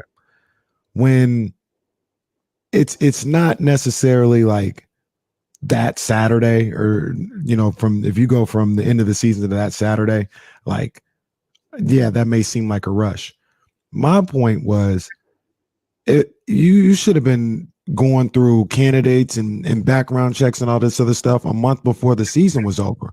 Whereas if it's 27 days since the end of the season to now, you should have been looking for the past 50 days about who you want. Then you should have a very good idea of what you want and who you want to hire. And my whole thing was, at that point, if you didn't know, that's a problem in itself. Now, obviously, they knew, they were trying to cross some T's and dot some I's, but that's why I was like, hey, man, this needs to be taken care of right now. Well, I'm pretty sure they were doing that. I mean, you don't have a list of candidates because you weren't doing that. Right. My thing is that you hired Mike Brown. Mike's not going to be with you until the Warriors are done. Yeah. So well, but the same thing. You could have done a couple of – you could have talked to 5 more people and still hired Mike Brown. Mike Brown's not going anywhere. He's in San Francisco. But I'll say this, Jay, real quick. The same way, Mike Brown, he could be doing some work. He could be doing some work, and I know he's helping out with the Warriors, but he could be kind of strategizing with what he wants to do with this team. Like, there's work that could be done now. So by the time that he's officially done with the Warriors, we're not starting from zero. He's already started his prep work, and he's just coming in and kind of hitting the ground running. They can get ready for the draft and all this other stuff. Like, there's work that can be done right now. Yeah, but how much time does Mike Brown have to do all that? I mean, you got to operate like you don't have him until he's done. I mean, it's not like Mike is going to be, Steve Kerr doesn't really care about the Kings draft. Steve Kerr needs Mike to still be the associate head coach. Steve Kerr still needs Mike Brown to be the head coach. Oh yeah, that's part too. Yeah. I don't think Steve Kerr is going to say, "Hey, Mike, I know you just got a new job, so you know what? It's okay. You need to go figure out where you're going to be slotted in the lottery." I mean, that's going to take care of itself. And if your staff's been doing their job all year, you've been scouting. You know who's in the draft. That stuff is already done. I mean, there's really not much Mike can do. I mean, you probably talked about the roster already. Yeah. And what you want to do and what things need to be looked at. I mean, Mike's been around a while. Mike knows the Kings. I mean, they play him 4 times a year. They routinely beat the Kings. So I mean, he knows their weaknesses. So I don't think I just don't think there was any need to rush. I mean, nothing's going on right now. There's nothing that's going on right now that you had to hire someone, immediately. Yeah, I disagree. They should have got that hire done. It's time. We got things to do. Things we got to work on. Yeah, and Mike's still busy. So I mean, hey, Mike could take an hour out of his day every day. That's all I'm asking for. An hour out of your day. Focus on the Kings. Figure out how to unlock De'Aaron Fox. Which one of these keys unlocks De'Aaron Fox? Because I think Mike wants another ring. Mike is like, let me try to get a ring. And if he's not getting one when he leaves this job, so he might as well try to focus on getting one more. Before he man, come on, Jay, Jason Curry, Jason Barkley, unnecessary. Do you teach your kids at Berkeley this type of stuff? The semester's over now, and yeah, I did. I'm creating a bunch of memes. It's going to be over for the game. You can sign up for Jason's class at Cal, The Subtle Art of Shade, taught by Professor Jason Jones. He's chasing a ring right now. If he stopped doing that, he'd be waiting to see what the ping pong balls are going to do. I mean, Mike's having a good time right now. So, yeah, focus on this, Mike. And then, when that's over, when you lose to Phoenix or whatever, eventually, then you can get over there and try to fix De'Aaron and the crew. Well, we got 7 days until we fixate on a guy turning over cards with logos on it and doing mathematics on ping pong balls. That's right around the corner for us. 1 week from today, next Tuesday, is the NBA draft lottery. I joked. Wow. Yeah, I didn't know it was that quick. Yeah, it's a tradition unlike any other. We know these dates by heart, Jason. We know in Sacramento every year that the draft lottery will take place. We've got to have it in our calendar. Literally, game 2 of one of these conference finals. I know that is the lottery. Clockwork. Clock. I would like to be in the room again. I was in the room the year they got the number 2 pick. Really? The Marvin Bagley joint. What's that like? Who from Sacramento is in there with you? I was in there with Ken Catanella. Okay. And we had a nice discussion that they take all your recording equipment and all your phones. So all you can do is like just write stuff. And even then it's all off, no one's like really talking. So Ken was in there giddy. He was like, yeah, because I think, if I remember correctly, Phoenix came up like 3 times. And so they got the number 1 pick. They came up again and they came up again. And then it came up Sacramento, if I remember correctly. So, and I remember saying to myself, they'll either get Ayton or Luka. No. What? No. Okay. So the question is, what did Ken Catanella say what they might get with that pick? No, he didn't say anything. No. I did talk to Vlade, and Vlade was kind of like, see, we got good luck because we didn't really tank. We really tried to keep winning. We just weren't good. We tried. We did it the right way. And I'm like, so what you going to do? And I mean, at that point, I'm assuming they're taking Luka or Ayton. I didn't think Bagley was going to be in the mix at that point. But then it got closer. It became obvious it was going to be Marvin, but I thought it was going to be either Ayton or Luka. I figured you can't lose at number 2. Whoever goes 1, take the other guy. That's figured crazy. Wrong, buddy. That's great. And then me personally, obviously, I threw Michael Porter Jr. up in there. I was like, yo, you got those 3 guys. You can't. You're winning either way. It's a good look. See, I like Michael Porter Jr. a lot too, but then the more I heard about his medicals, I knew why they weren't going to take him. When was especially at draft? Like he could barely walk at that draft. Yeah. I remember I think I even wrote a column for the B back, and I said if Michael Porter Jr. is healthy, I would take him. Yeah. Yeah, the but poor he guy. wasn't healthy, and everything I heard about his medicals was terrible. Yeah. But it was crazy. It was crazy even back then at the combine. You started hearing some of the Luka shade from the Kings people, and I thought it was kind of like gamesmanship. They're like, you can't play defense. We're already bad on defense, so we need another bad defender. And it was like, well, is he good though? Yeah. I was like, a lot of good players don't play defense. I mean, I was texting Kim the other day. I'm watching John Morant to give up buckets. Yeah.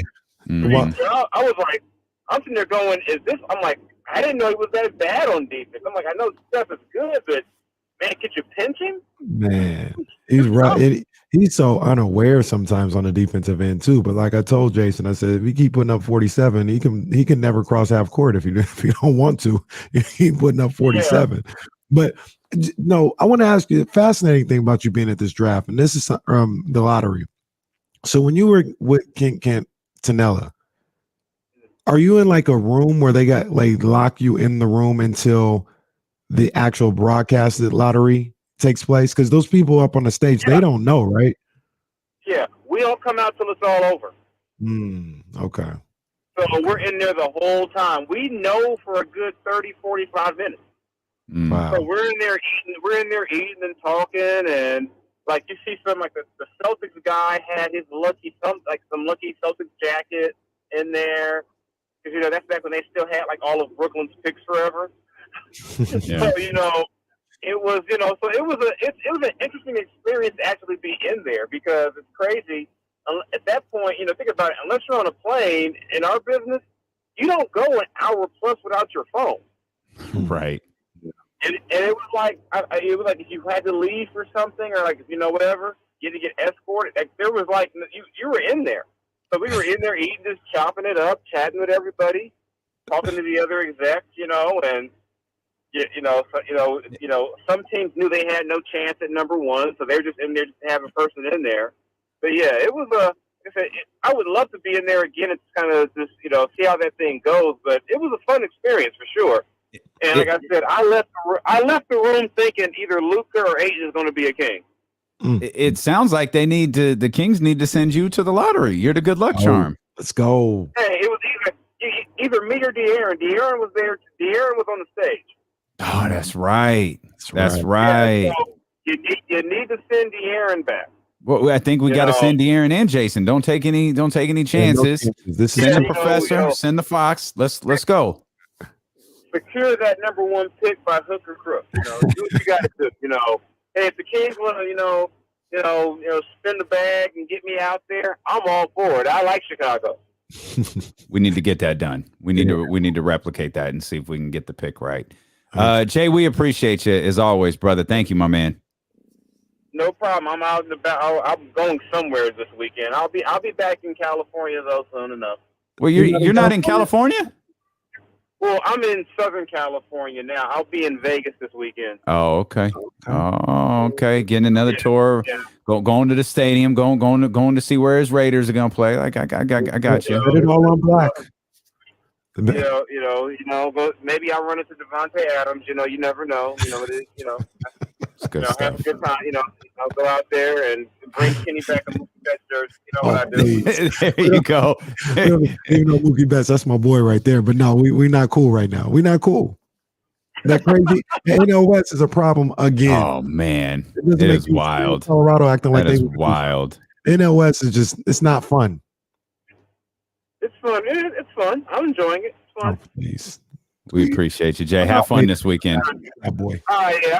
I'll catch y'all when I get back. All right, brother. Jason Jones, the Athletic Dodgers fan. The division is pretty wild right now. Oh, man. Now Colorado want to be in there doing stuff. That's all right. Hey, but your boys got the job done yesterday. The boy Rondon, look at he is good. The 10th inning with Damian Barley. I was tuned in. I saw he struck out the side to start the game, and a big 6th inning kind of opened things up for him. I guess the issue with him, and I got to figure out some lucky charm or whatever, not jinxing, is I guess he's an injury concern in Chicago. I guess that was his thing because this dude lights out, bro. He is lights out. And that's why I just got to get into the tournament. I know I'm thinking months and months ahead. Yeah, dude. You're in the tournament. You're where the Golden Sky Fest is at this point. Literally. Just get in the tournament with Webb and Rondon. And we got action. Because those are two guys that could take you somewhere in the postseason. This whole division is above 500. Wow. Even a little sorry Diamondbacks. They're 16 and 14. There ain't a division that's close. Last place in Central, 6 and 23. Last place in the East, 20 and 10. Last place in the Central, that must mean the Reds. They've won 3 games recently. Yep. They've won 2 in a row. They had like the second worst 24 game start in Major League Baseball history, like the 170 years of baseball. Nobody, like only 3 teams that started off. I think they were 3 and 21 at one point. I always love the run differential stat. Dodgers plus 70, Cincinnati minus 74. Oh my goodness. The Oakland A's are last in the West. They're 11 and 18. Detroit's 8 and 20. Boston is 10 and 19. Again, Arizona 16 and 14. Dang. Man, we can't catch a break. None of my teams can catch a break, man. Why can't I ever be in a sorry division, man? It's not fair. It's not fair. Thank you, T.O. Thank you, T.O. I'm glad you got that in. Pacific Division was that Golden State, L.A. Yeah, no, yeah. The Kings don't. Well, the Kings are your teams. They count. They are, but they never have a chance anyway. But you're right. The Pacific Division is pretty tough. But I'm thinking NFC West, NL West. Man, I just want to be in a sorry division just once. But is the NFC West a monster again this year? I mean, Cincinnati's got to be. It's not all 4 teams. Yeah. It's 2. There's no threat of teams. Arizona, a little notch below. A notch below what? The Rams and the Niners. Okay. No, that's what I was asking. A notch below what? Okay. A notch below the Rams and that's fine. Seattle. It ain't them. Yes, Seattle. I mean, with the threat of what Russell Wilson gone, there's just no excuse for you guys to lose to Seattle again. we gonna smash the era of Drew Lock begins for the Seattle Seahawks. Yeah, the tribal chief would say we're about to smash Seattle. I think he said, "Yeah, okay." Well, let's just leave it. Look, we didn't get as deep into the schedule thing as possible. 3 Christmas Day games. Oh yeah, we didn't talk. Yeah, we didn't mention that. We were talking about Monday Night Football. Yeah, there's 3 there because Christmas I think is in fact the Sunday. Yeah. Right. So which is like the worst for pretty much everybody who works. Yeah, Christmas is a Sunday, so they have a full slate of games on Saturday. Mm-hmm. They have like 11 games on Saturday, and yeah, they got 3 games. The NFL has 3 games on Christmas Sunday. I feel disrespected. It's kind of disrespectful. If I'm Adam Silver, I'm booking Thanksgiving. I'm loading up Thanksgiving with NBA games. Yeah. Like, Rod, you want to do this? Okay, like let's do this. Nobody wins. Lions game. Yeah, we gonna outdraw that. Lions, Bears. Nobody wants to see that. And we'll put, LeBron versus somebody on. We'll put Celtics versus Lakers on, or Celtics versus Warriors. What's the game the NBA has to put on Christmas Day right now? Is it right now? Like Kings versus Warriors. Mike Jackson was the coach. We would have been on there. Mike Brown's. Well, we definitely would have been on there. So Jeff and Mike Breen and Doris could have called it. Doris would have been on a game with Mark, but I'm thinking, is it? It's not. It's got to be the Lakers, or is it the Warriors? It doesn't have to be the. Yeah, it could be. I think the Warriors Celtics is legit. Warriors Celtics might be the move. Yeah, the Warriors Celtics. I mean, it depends on how the offseason transpires. I mean, you can get Memphis in there. Maybe it's Memphis Golden State after the way all this is played out. Back on. Maybe it's Bucks Celtics again. Maybe you throw that one on there. What happens in Brooklyn? Does Kyrie stay? How's KD feeling? Like do you throw that? There it is. Throw that one out there. The crazy thing about it, and the reason why I am kind of pissed as a NBA backer, is that game pretty good. Broncos and Rams. Yeah. That game Russell, pretty nasty right there. Yeah, that's not bad. They're going to get my little viewership. Yeah, that's the only one that's announced. The other 2 aren't announced yet. But yeah, Broncos and Rams is Christmas Day. Yeah. That's kind of foul, right? It is very foul. I think back to what, Mark Cuban said years ago. It's probably like 10, 12 years ago now, when the NFL was talking about playing on Christmas Day and all this other stuff. And he said, essentially, I'm paraphrasing, he's like, we're not in business together, but there's a certain level of, respect that we have for each other, as far as a league like NBA and NFL, there's a certain level of respect that we show, and they're just trying to bombard over everything. Mm-hmm. The NFL was. And what was the line he said? He said, pigs get fat to get slaughtered. Mm-hmm. That's essentially what he was saying for the NFL. It's like, you guys keep thinking like you're untouchable, and you keep kind of having disregard for your peers, others around you. All right, your day's gonna come. I just come yet, but I just glanced at the TV, and the NHL is having a draft lottery, and I'm half expecting to see the Kings logo pop up somewhere. The Sacramento Kings logo pop up somewhere. Have you watched the Stanley Cup playoffs at all? No. Nope, I have not. When it gets to the Stanley Cup final, I probably will. I've wanted to check out some Stanley Cup. I ain't gonna lie, I wanted to watch it, but I mean, there's just other things on. I ain't gonna lie, I don't. Maybe after. To be honest with you, maybe Friday night. Maybe after No, we'd have one game on Friday. Maybe after I get through in Milwaukee. Seinfeld on Netflix, I'll watch it. Maybe after that. Realized I haven't seen all of Seinfeld. I was like, oh, it's an easy waste of time show. I'll throw that on. Ramsey. Easy waste of time. Stanley Cup playoffs have been a battle, says Ramsey. Of course Ramsey would say that. Why wouldn't he? Is the NFL getting a little too loose? With their scheduling? I absolutely think they are. They need to calm down. Calm down. But okay. I mean, it's crazy. One, I can understand. It's Sunday or whatever the case may be. 3 games now. Did they have Did they have one last year or two last year? I think they've had one every year for the last 2 or 3 years. A Christmas Day game? A Christmas Day? Okay. Last year was the Packers and Browns. But think about that. They've got the week 2 Monday Night Football doubleheader on Monday Night Football and ABC. Mm-hmm.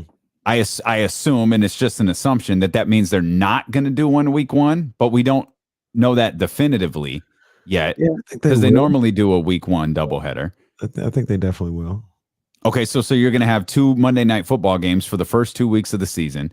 Mm-hmm. Now you've got the addition of although it's not a new day of the week that football is airing, you've got the addition of Amazon Prime and the broadcast crew there, and you've got these revamped broadcast crews. You've got the big news about Tom Brady. Now you're trying to work in 3 Christmas Day games in addition to a full slate of games on Saturday. You've got the Thursday lineup. You got the Monday lineup. I mean, do you think no one's going to turn away from it? What happens on Christmas Day will be interesting, but no one's going to turn away from it. I'll definitely turn away from it on Christmas Day. I will watch Broncos and Rams. But I mean, no one's going to turn away from all of these NFL games. Oh, no. Although, and I've been known to protest a bad game. NFL doesn't like it when you protest. Just saying, be careful. That's facts. TV's going to get blackballed. Watching standard definition. Sorry games on Thursday to get them out the way. I'm not watching this trash. And I can confirm. It would come in on Friday and can be like, I didn't watch that. Yeah, I ain't wasting my time. I ain't watching that mess. But yeah, man. Like the only thing I have an issue with, I guess, is the Christmas Day games. And like I said, I've talked about Mark Cuban and what he said a few years ago, and that's what it is. Just have some respect for your peers. And clearly, by putting 3 games on Christmas Day, you're trying to bombard everything. Mm-hmm. You're trying to flex your muscles, and you're probably going to do good ratings and things of that nature. Like, sure, I get that, but just be careful. Be careful, NFL. Will the Kings have a Christmas Day game in the next 5 years?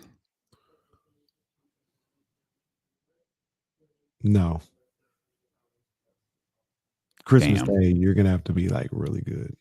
No, you don't, because West Coast is important. You've got Golden State. It used to be like Portland, right? Utah used to get a nod. You got to be a top 4 team. Okay. But at least projected to be a top 4 team. So, there's no reason for Portland to get one this year. Or there might not be a reason for Portland to get one for a while. Right. So you got Memphis, you got Golden State, probably Denver, Dallas. There's the other one. But Dallas is weird. Like Dallas isn't a 7:30 start. It would be one of the LA teams. It would be like the Clippers or the Lakers would probably be on earlier.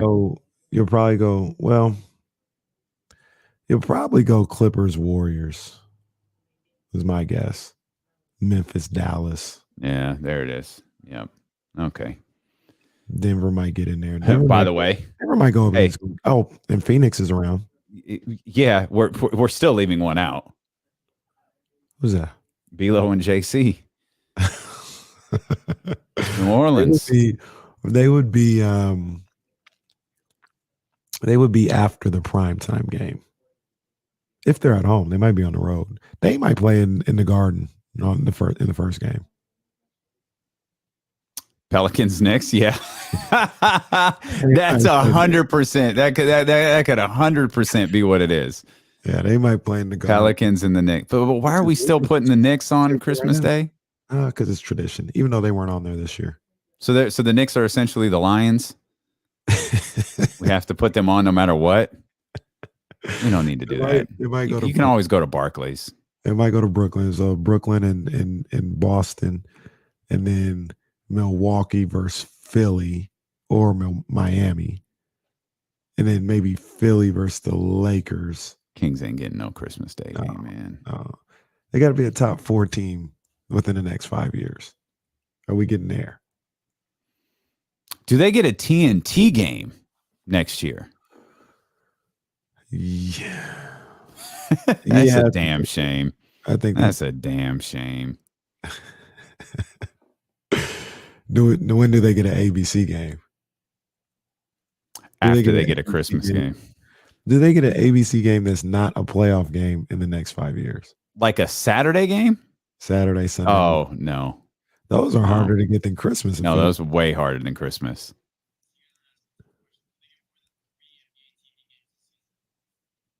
They better.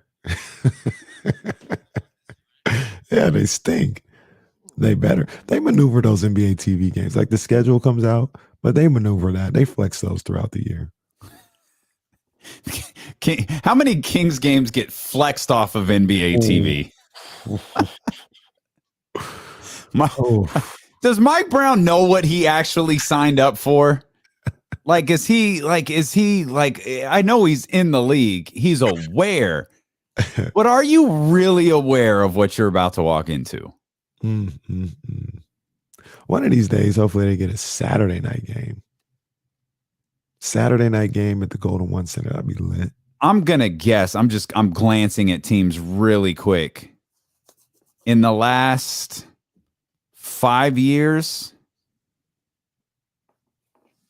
is Sacramento the only team that hasn't had a featured game on like ABC or Christmas? I mean, maybe Orlando? Minnesota. I don't think Minnesota has. Orlando probably hasn't either. There's probably a group. Because I'm looking, and I don't know. I don't remember if Charlotte was on this year. Detroit hadn't been on there in a while. Yeah. But it's not. Point being, the list is small. Yeah, the list is small. Not a long list. One day we'll get back there. Mike Brown gonna win this playoff series tonight and change his mind. Like, it's cool. I'm good. I'm just gonna do this. Who was that? Bill Belichick who did that? Then he signed with the Jets and then changed his mind. Yeah. Did he actually sign? I don't think he signed, did he? And maybe it was an agreement. I don't know if he signed a contract, but there was an agreement. The reports came out and then he changed his mind or something. Yeah. He hasn't actually signed anything. He's going to Steph Van Gundy this whole joint. He's going to be like, yeah, never mind. I ain't doing it. Never mind. Y'all should hire Mark. Mark would be really, really good at this. You think Mark's getting the Lakers job? You would be, boy, Kenny Caraway in Los Angeles would be really angry right now, given how frustrated you were with how long the Kings took. The fact that we have far less information about what the Lakers are doing, we're only finding out who they interview after they interview them. Oh, you'd be angry talk show host down there. I probably would be. Jeannie came out and talked today, though. I saw that. I didn't get a chance to read it. I saw was it SI, I think? I didn't get a chance to read it. I didn't see a lot of it either, but basically she's not happy. I figured she was just saying, yeah, winning time isn't true. Like I wasn't even with the team at that time. Yeah, I got to catch up on that article. We appreciate you so much for being with us today. As always, if you're on youtube.com/ESPN1320, we hope you hit the thumbs up before you leave. Those are important to help the channel grow, help us continue to kind of spread the word about what we're doing over here with D'Lo and Casey at ESPN 1320. Subscribe to the channel. Also, videos get posted throughout the rest of the evening. You can check us out on twitch.tv/ESPN 1320. And if you're still a Facebook user, go search ESPN 1320. Hit the like button and you can watch us on Facebook Live there as well. Again, we appreciate you so much for being with us. 1320 Kings insider James Ham will be with us. We'll build out the rest of the show, but no matter what, we'll absolutely have some fun. We'll hope you'll be with us tomorrow at noon on Sacramento's #1 sports station, ESPN 1320. Go Suns. Oh, man. Dunzo. Chill.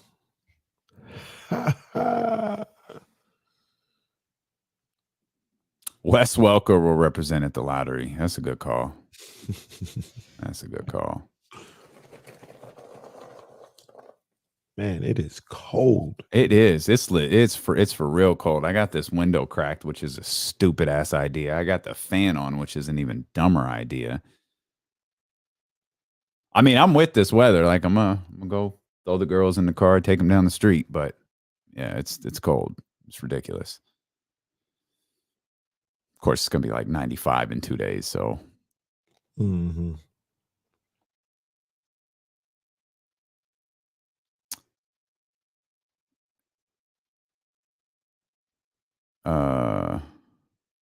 I'm a little confused by this, Tom, but it's cool. It's cool. Appreciate you, Russ. Thanks, man. Thanks as always.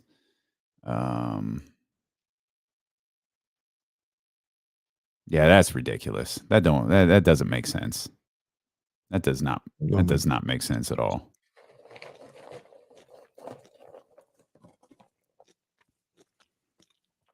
Oh, it's gonna be cold out there, Brian. Mother Nature be out there. You all bought it. My goal before we go into the studio is to have at least 20 new wrestling drops in here.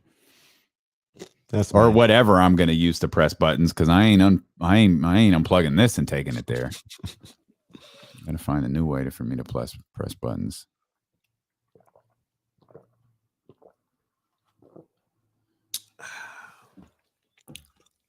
No, I haven't. I can't remember where it's at. Have you? No. Yeah, I say it's dope. I saw some pictures. The kitchen looked pretty cool. Like, I think that's the only thing I've seen is the kitchen. But yeah, it's cool. I have a feeling that's going to be true. Hey, you guys just come over in 2023, huh? We'll have everything warmed up for you.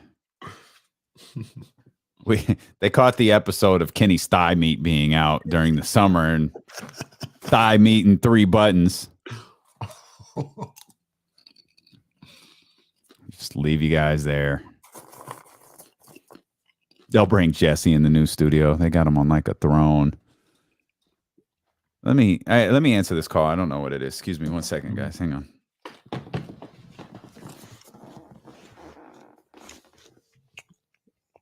Yeah, man, ain't nothing going on around here. We're just talking.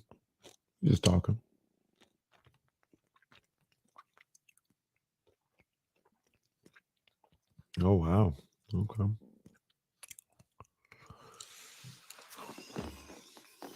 What's everybody eating for dinner tonight? How about that? I don't know what I'm having yet. Kind of want some pizza, but yesterday I had In-N-Out. Man, that In-N-Out burger. I low-key want to double back. I low-key want that old thing back. What did you say, Jesse? Man.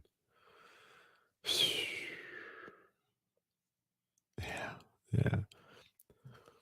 Hey, look, man.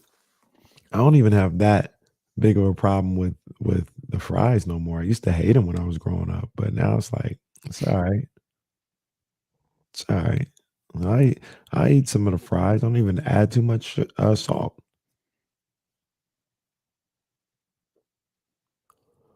Nah, it's all good. Where are these from? In-N-Out. Oh. Uh-huh. All right, y'all. Let's go enjoy the cold weather. Oh, I think one of the dogs is coming in, and it's the 4-legged one. All right, y'all. We will. You want to come over and say hi? Come here. You want to come say hi before we say goodbye? Come here. Wow. Come here. Come here. Hurry. Can you get up real quick? Can you get up? Hey, up. Can you get up? I know you can get up. Stop being difficult. Up. Can you get up? Yeah, there she is. Okay. Wow. There's my girl. Okay. I know, honey. What's going on? All right. All right. Everybody loves to see one. All right. Doggy alert indeed. All right, man. Y'all have a good one. We will see you guys tomorrow.